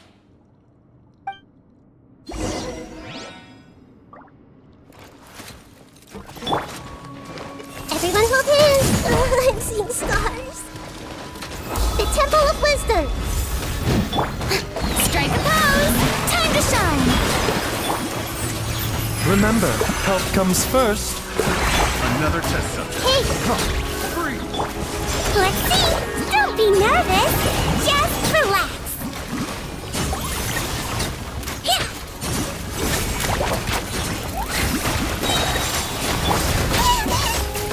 Everyone hold hands! Yoo-hoo! Put my name Echo in song! Mind the side effects. Seems like an emergency.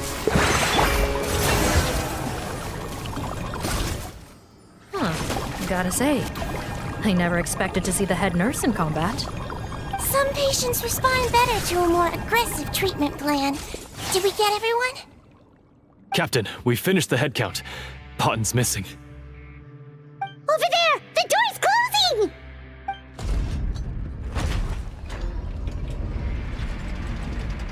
closing! One group trying to arrest me, another trying to hunt me down. Good. I gotta kill two birds with one stone. How did he get up there? There must be a secret passage somewhere. Find it! Don't waste your energy. I already sealed it off. How naive. We have more people outside. If we're not back out by the agreed time, they'll come to our rescue. Well then, you'd better hope they get here in time.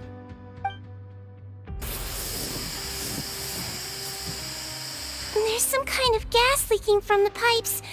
Be careful, it's poisonous. This is our distribution center, where we store the product derived from our source solution. We had to use special fire prevention methods to prevent contamination. The pipe network here was designed to emit a gas for firefighting.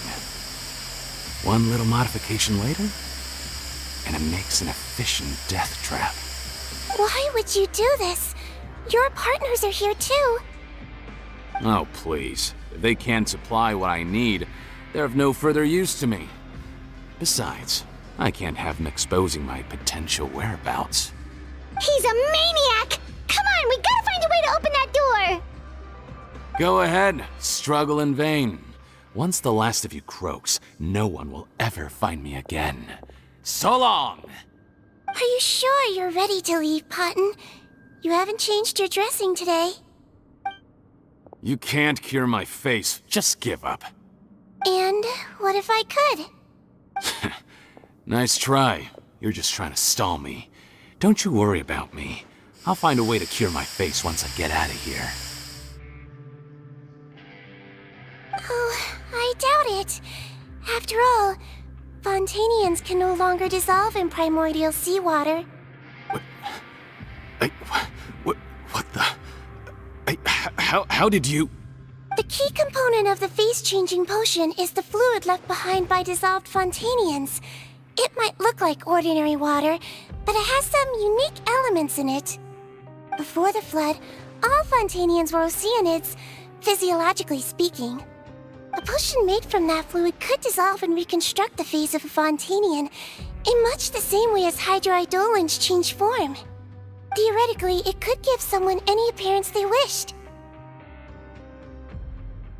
But since the flood, Fontanians have become true humans. They can no longer provide the source material for this potion, nor reap its benefits. Are you saying this potion is made from Fontanians dissolved with primordial seawater? Then their crimes are far worse than I thought.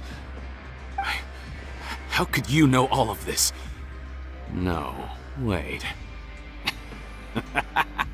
Of course! Well, well. So that's why you have a human appearance. It also means that I have a formula you're unaware of. The air's getting thicker. It's getting hard to breathe.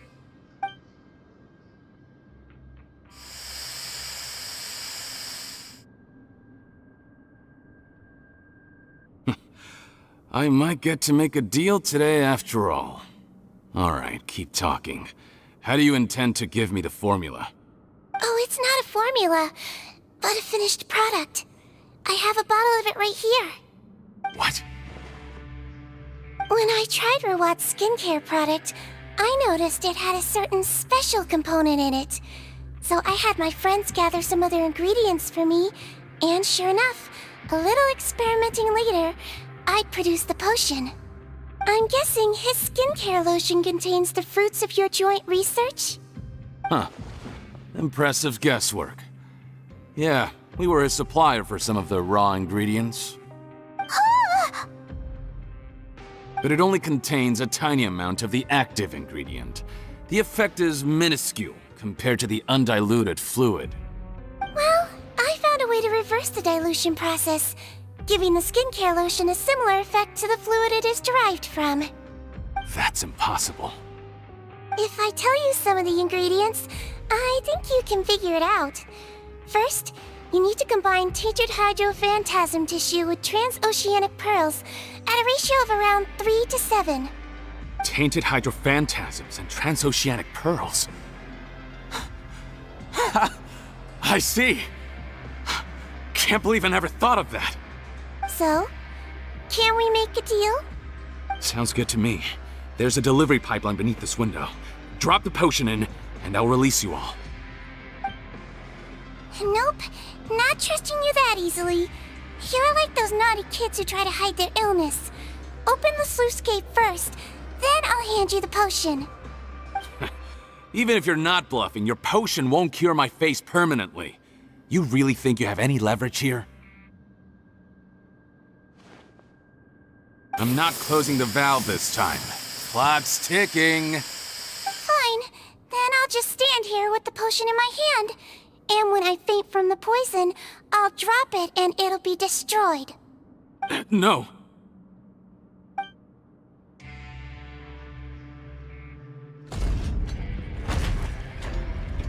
It's open! Disable that sluice gate! Jam it! Don't let it close again! That's more like it. In that case, a promise is a promise. Head nurse, there's too much poison gas in here. We have to leave, now!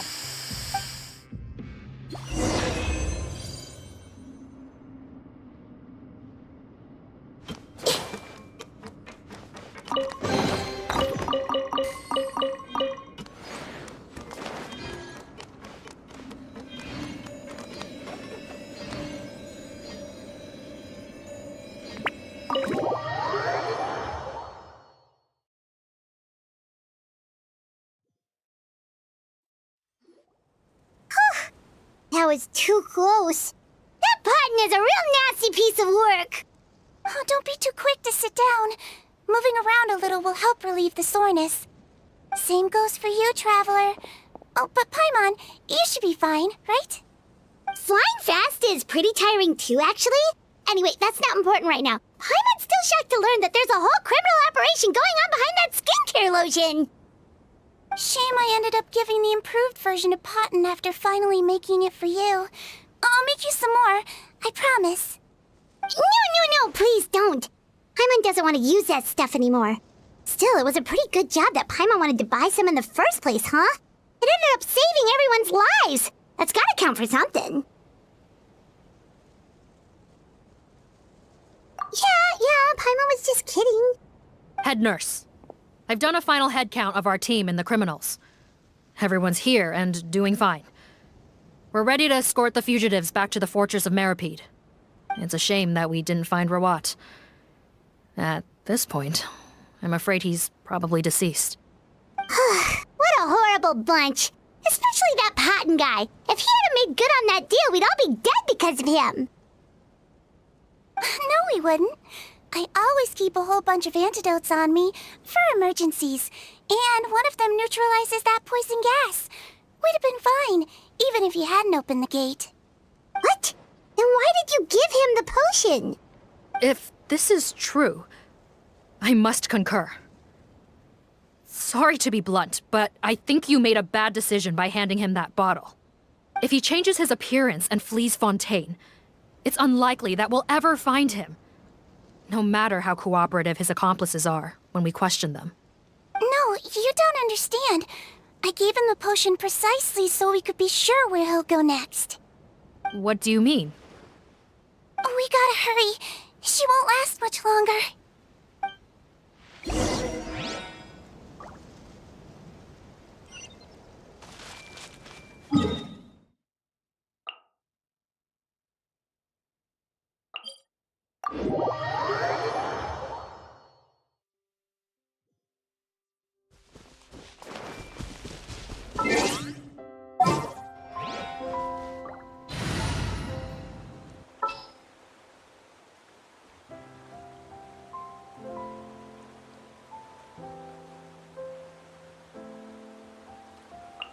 Can I go catch up on...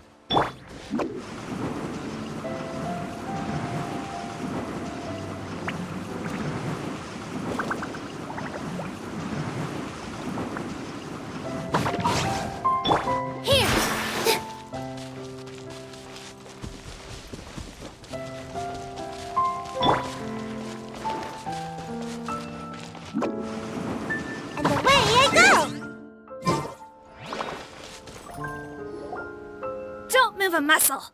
I might be short, but I pack a mean punch. Captain, you're just in time. While I was lying in wait, I spotted this crook snooping around, trying to find a way in. So I detained him. Oh, his face. Are you... Potton? So this is where you were heading, huh? What? This is how Potton looked before his face was marred. His current appearance matches the mugshot on his arrest warrant. I see. Wait, so what's going on?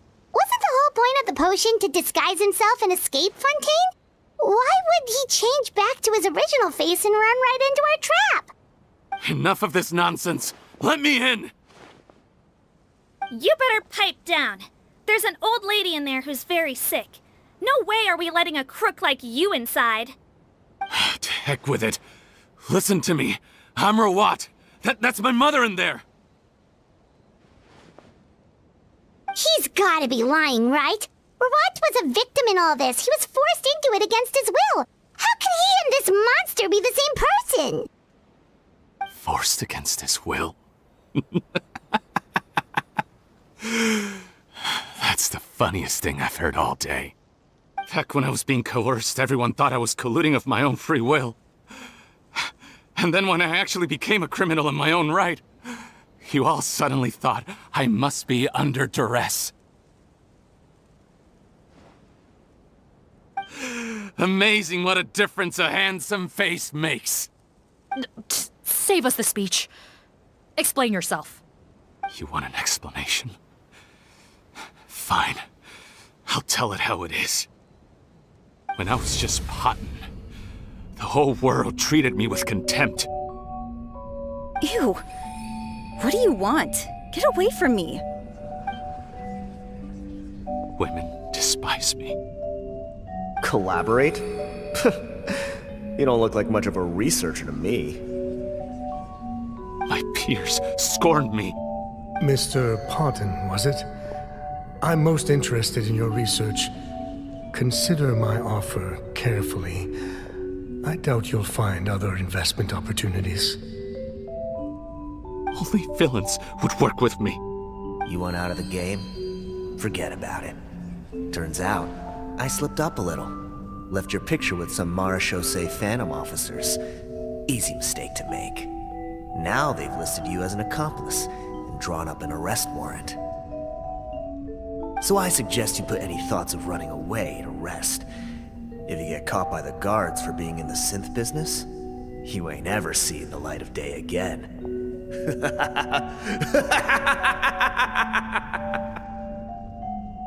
There was no way out for me.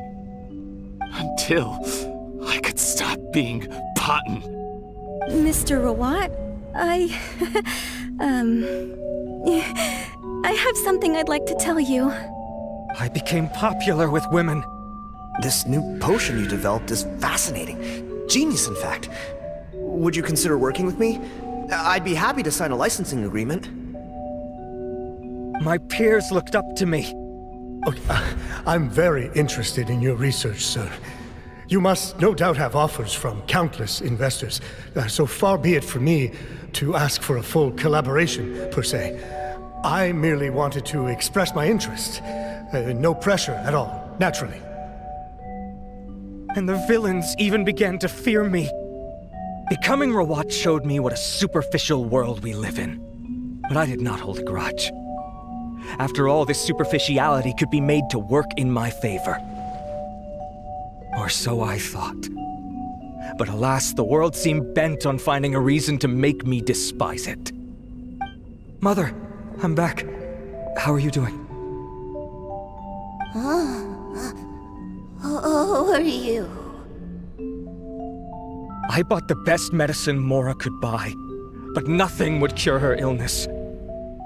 In the end, I hoped she'd at least be able to see her son one last time before she passed, but when everyone else rejected me, the only person who cared about me was my mother. Then, when I became a rising star in the Fontaine Research Institute, I was unrecognizable to her. I have to let her see me again. Even if it means donning my own wretched, ugly face. Well, is that enough explaining for you? Now do you understand? Let me inside already! Have you ever considered if you'll even be able to look your mother in the eyes after what you've done? You found a way to completely change your identity. You could easily have escaped from them. But no, you chose to keep working with them. Why would I want to give up on such a lucrative business? The profits were dozens of times that of the synth business, and it was all above board.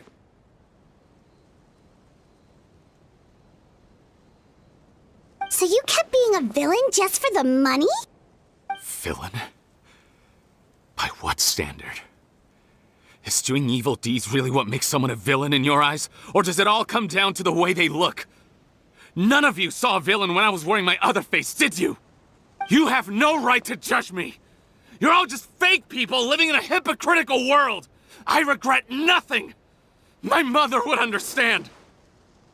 You're a villain to the core! But especially that tongue! Honestly, I don't see a villain when I look at your current face either. Don't humor me. You don't seem surprised by my confession in the least. How long have you known the truth? I didn't know anything for sure until you chose to take that potion bottle and spare our lives. But if you're asking when I started suspecting you, it was the first time you came to see me at the infirmary. I had to confirm my suspicions. That's why I chose to join this investigation. Are you kidding me? A young, promising researcher and a wretched criminal? What on earth gave you the idea that they could be one and the same person? Well, there were no visual clues. This potion's face-changing effects are very powerful. Even as a Melazine, I couldn't see through the disguise. But I believe I understand humanity a little better than most of my kind. Humans have certain fundamental qualities that do not change with their appearance. Fundamental qualities, huh? So you think you're the one who's seen through me, do you? Most people probably don't know this, but I think I can guess what your deal is. Melazine constitutions are very close to that of water, so it stands to reason that the potion should work on them too. You use it yourself, didn't you? That's why you have a human appearance. Sigewinne? Yes, you're right.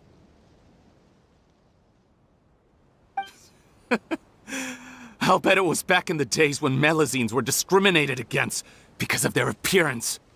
It was either carry on living in the gutters as part of an alien race cast out by humanity, or become the head nurse of the Fortress of Meripede, revered by all.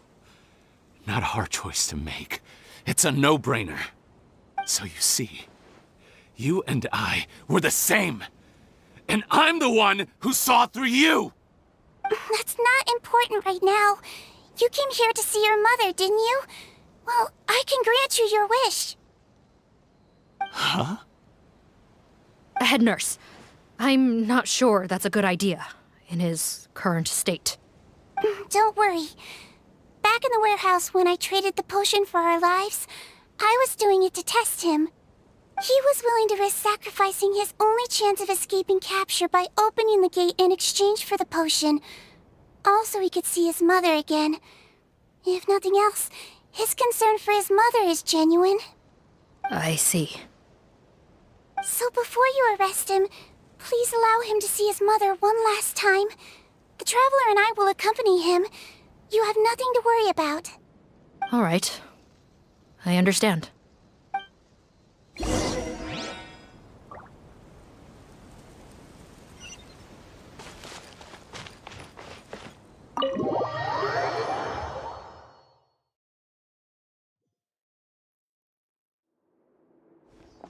Mom? It's me, Potton. Your son. You recognize me now, don't you? Mom, what's wrong? I'm sorry, but I have some bad news. I examined your mother last time we were here, and it appears that due to her prolonged fever, she's lost her eyesight. What?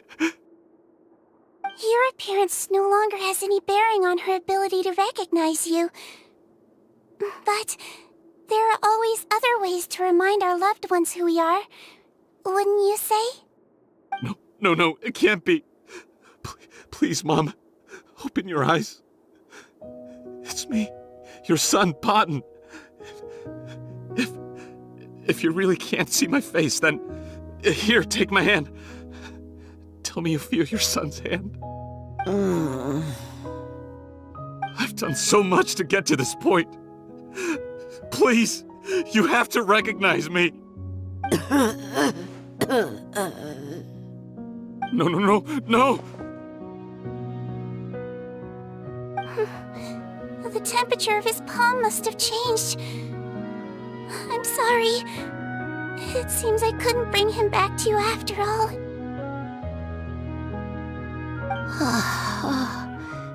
It's you. Thank you.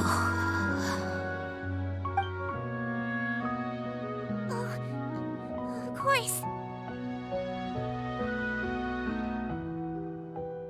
Mom, why will you answer her and not me? Why? No more questions, Potton. She's gone. Mom?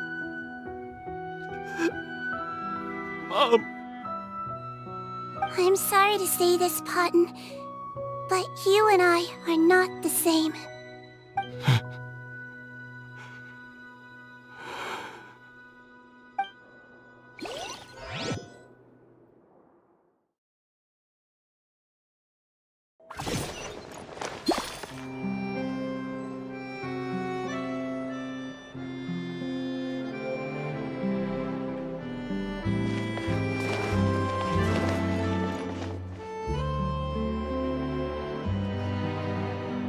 The wait is over, everyone! The sale of our new skincare product, Romaritime Essence, will now begin. Another skincare promotion! And it's selling as fast as last time. Wonder what people would think if they knew what was in the last batch. Oh, Sigewinne's here too! Hey, Sigewinne! Oh, Traveler, Paimon, hello. I hope you two got a good rest yesterday after all your hard work. Of course! Nurse's orders, right? Anyway, are you here to take notes for your next article? Actually, I'm mostly here to help Officer Morgan wrap up yesterday's case. Ah, that reminds Paimon. That stuff sold like crazy, didn't it? Is it gonna cause huge problems? Nope, there's nothing to worry about. Unless modified, Butterfly Dew is an excellent skincare product that's completely safe to use. Besides, officers have already retrieved all Butterfly Dew purchased on the market. Now it's just a matter of disposal. After consulting Monsieur Nervulette, I came up with a way to neutralize any harmful effects, so it'll evaporate naturally without polluting water or soil. Wow, it's Sigewinne to the rescue again! Thank you for serving as our consultant, head nurse. All the butterfly dew we recovered has been disposed of, according to your instructions. Great! Good job, everyone! Also, you mentioned you wanted a copy of Rawat's interrogation records. Well, technically, Potten's records. Anyway, I have them with me. Here. After he saw his mother for the last time, it was like all his mental defenses came crashing down. He put up no resistance during the interrogation, and answered all our questions. We learned a lot. Apparently, the formula was something he discovered by chance while helping the criminal gang produce synth. Later, he came up with the idea to dilute it and use the resulting substance as a skincare product. Their supplier was Vache, but you could also argue that they were the ones doing him a favor. His operation helped Vache's gang dispose of an enormous amount of evidence. It made for a seamless collaboration. One man's trash was another man's treasure, and there were no loose ends. It's no wonder we never noticed what Potten's gang was up to. Vache again, huh? Is there still no end to the harm he caused? Make no mistake, the crimes of Vache and his accomplices will come to an end. It's only a matter of time. Since the flood cut off their supply of primordial seawater, they've been forced to resort to riskier methods, like using their private reserve to attack people on the street. Naturally, those attempts all ended in failure. After receiving numerous reports, we were able to zero in on the gang and eventually round them up. That sounds more like it. Based on what he told us in his confession, we pretty much had him backed into a corner, even though he made a point of distancing himself from the gang while disguised as Rawat. He tried to throw us off his tail by reporting his accomplices, giving him enough time to transform back into Potten and see his mother one last time. But there was one thing he hadn't anticipated. Even though Potten had been missing for a long time, we were very much still on the lookout for him. So the moment he appeared in public after changing back to his original appearance, we caught him. So he tried this once before, huh? Guess he really did want his mother to see him again. But in the end... Looking at the interrogation records, it seems like he spent the first sum of money he earned as Rawat on his mother's treatment. Yes, which is why I suspect that his initial motive for using the potion was not personal greed, but a desire to become somebody who had the power to save her. Even so, he went too far. In the end, he got what he deserved. I understand. Thank you for bringing me these records. Why did you want them anyway? Potten was one of my patients, so I need to put together a medical file for him. My teacher always stressed that a person's life experiences are just as important to their file as their medical history. Why are you still treating him like your patient? Isn't he kind of beyond redemption now? That may be true, but a patient is a patient, regardless of the choices that bring them to my care. One last thing, head nurse. Please keep everything you know about this potion a secret. It would be for the best if most of Fontaine knows nothing of its existence. I know my fellow officers and I will be able to sleep easier if that's the case. Of course. Not to worry. Thank you for understanding. I'll take my leave then. So, Sigewinne, did you really use that potion yourself? Why do you sound so surprised, Paimon? I told you all about it. It was quite a while ago now. You mean that story about the witch and the potion? So it was really, actually, genuinely a true story? Yes, it really actually genuinely was. But...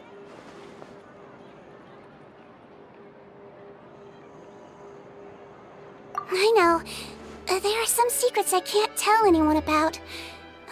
But considering everything we've been through together, I know I can trust you with them. Before I tell you though, could you follow me somewhere? I want to pay my respects to an old friend. Of course!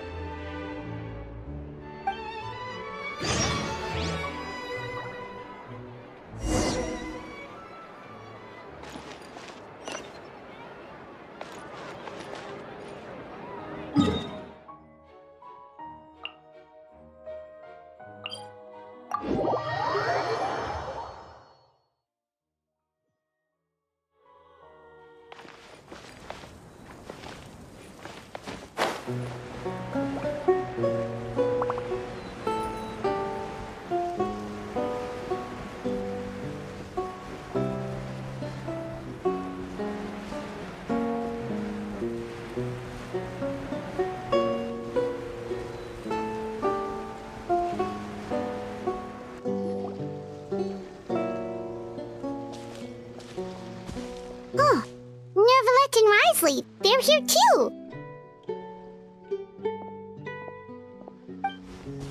Good to see you, traveler. Paimon. I trust all has been going well for you?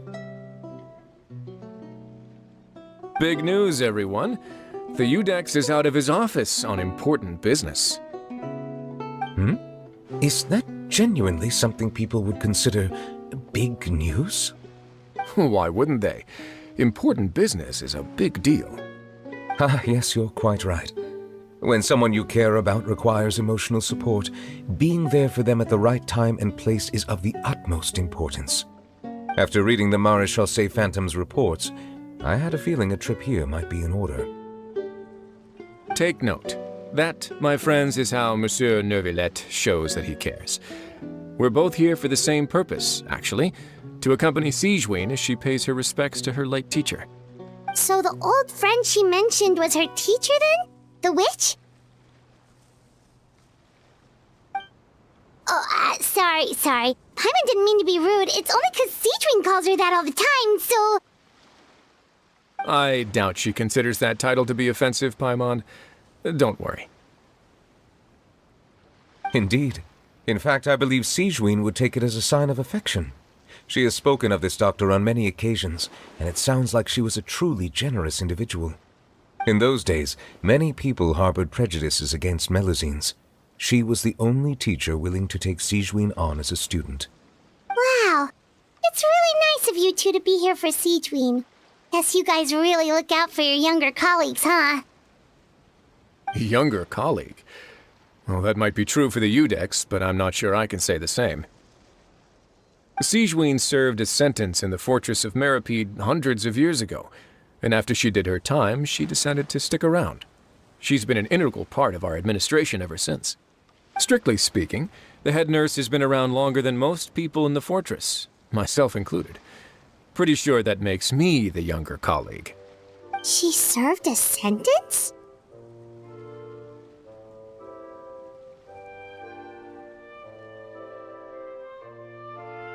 Yes. Long before I became Udex, there was an ancient law in Fontaine that prohibited any attempt to transform another species into a human.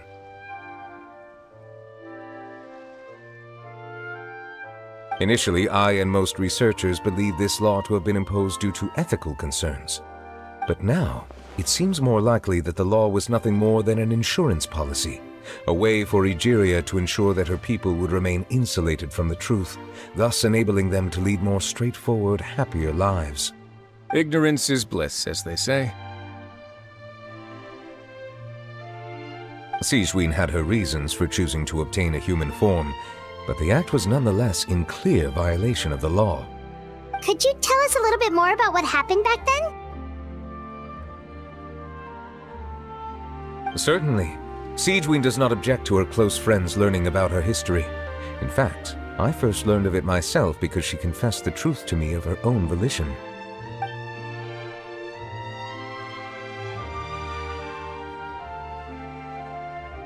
Even with their daughter so ill, they kicked you out? Stubborn as always. And prejudice isn't a disease I can cure either.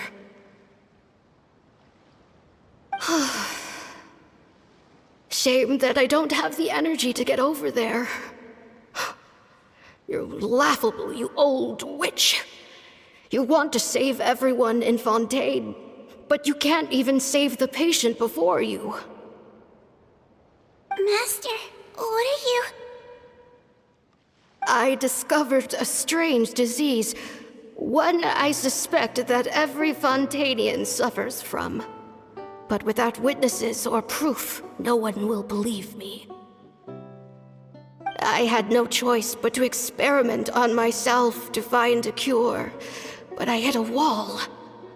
And as you can see, it took a wretched toll on me. Then I'll find a cure for you, and then you can go cure her. There's no need.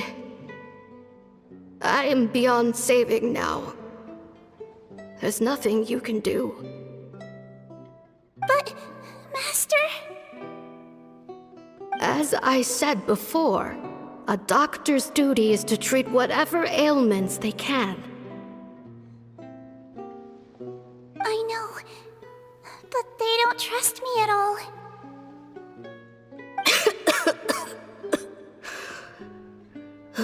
That girl. She's your first ever patient, isn't she? Tell me, what cost are you willing to bear to see her cured? I'll do whatever it takes. Even if it means breaking the law and being punished for it? As long as I don't hurt anyone, yes.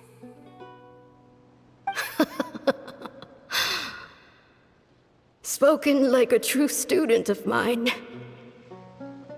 Then I shall make one more final gamble. And see my experiment through to its end. Leave me for now, and come back in 2 hours. If I am able to work this miracle, then I will have found a way to save all Fontainians, and I shall be able to help you treat that girl. If not, then it means there is one more disease in this world that I cannot treat. In that case, do not come looking for me. I will leave you a parting gift. An accidental discovery happened upon through my study of this strange disease. It has little use, but it will at least help you cure this one patient you can reach.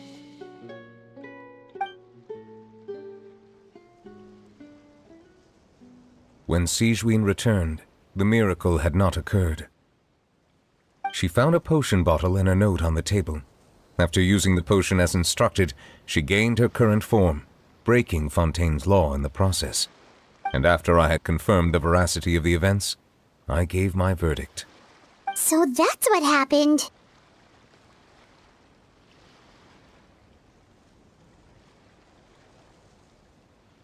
I fear Sigewinne only understood the full story after the truth about the dissolution of Fontainians was uncovered. When I reflected on all this with that knowledge in hand, I felt a deep sense of regret. As I use the law to uphold justice, there are times when I cannot help but acknowledge its ruthlessness. After the final details of the events surrounding Sigewinne's transformation came to light, I checked several sources and, thankfully, the legal code does not require Sigewinne to shoulder any additional punishment. Wonder how she feels about all this. Since she invited you here, I imagine she intends to speak of these matters with you, no?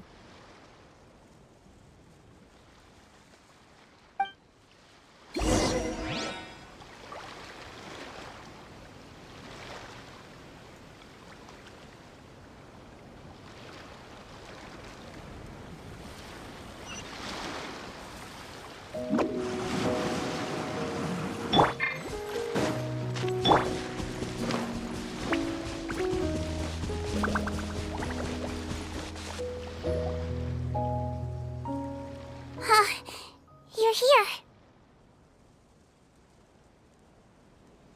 The old friend I mentioned was my teacher. When she passed, her body was nowhere to be found. All that's left of her is an empty tomb. And even that's deep underwater now. Sigewinne, the witch who gave you the magic potion, she was your teacher, wasn't she? Sounds like Monsieur Neuvillette filled you in. After learning the truth, it must have been hard to process, huh? Well, to be honest, after I realized what really happened that night, my first thought was that it kinda made sense. It seemed exactly like the sort of thing she would do. But she was planning to sacrifice herself and never told you! That's just who she was. If lying is what it took... Alright, but why did you turn yourself in? I broke the law, simple as that. My teacher made her choice, and I made mine. True. It's just... the way Patton framed it when he was asking you all those questions, it made Paimon really mad. You're not like him at all, and everything Neuvillette said confirms that. And yet, you were still convicted and thrown in prison. It just feels so unfair. Unfair? I happen to think just the opposite. If I hadn't served that time, I'm not sure I would have been able to stay strong when he was questioning me. Well, what makes you say that? I knew you'd be curious. Let me tell you a story.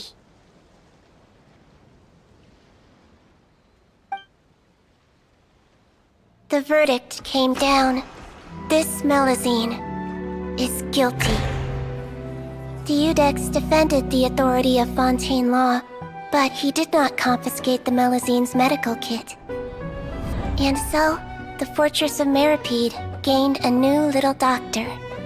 She still wore her hood and raincoat, even though it never rained in the fortress. Perhaps thanks to her human appearance, no one refused her treatment. She treated more and more patients, and her sentence grew ever shorter. Finally, the people of the fortress could not live without her, and though her sentence ended, she did not leave them either. Then one day, she received an invitation from the outside world. The location seemed familiar, and when she arrived, an old lady was waiting for her. She saw right through the Melusine's disguise, but didn't reveal it. Instead, she asked a question. Tell me, why do you think you gained the respect of so many people, despite being a Melusine? Because I look like a human? It's been 50 years, Sigewinne, and you haven't aged a day. I think everyone knows you are not human. I finally found you, after all these years. I still remember, you know. It was you who saved me that night. But how? I was no longer a Melusine by then. Does it really matter if you're human or Melusine? I remember the warmth of your palm. It's quite unmistakable. And you know what? It hasn't changed one bit. You don't have to hide anymore, Sigewinne. These days, everyone wants to make friends with Melusines. And I think that it's all because of you. I'm sorry I couldn't say this until now, but thank you, Dr. Melusine. Now that's an ending Paimon can get behind. After hearing everything Potton said, I wanted to tell him that it didn't matter who he looked like on the outside. But it was too late. The warmth in his palm had already disappeared. I tried to treat him, but the roots of his problem had nothing to do with his face.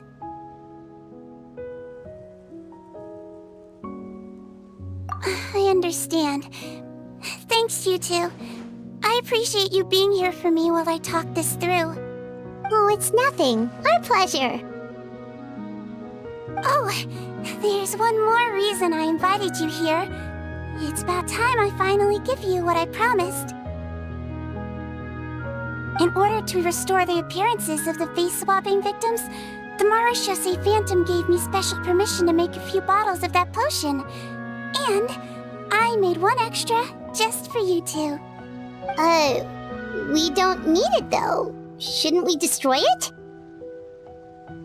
Well, even if you chose to destroy it, I still thought I should give it to you first. You two did so much for me. How could I break my promise? Well, fair enough, but anyway, Paimon's definitely not interested in this stuff anymore. Still, if this is the very last bottle in all of Teyvat, getting rid of it would feel like kind of a waste. Maybe we can give it a special meaning somehow. Oh, Paimon's got it! Melusine physiology wasn't affected by the Great Flood, right? So that means the potion should have a permanent effect on you. In that case, what do you say, Sigewinne? Ever thought about transforming back to the way you used to look? After all, from a Melusine point of view, Paimon bets Melusines look the cutest of all.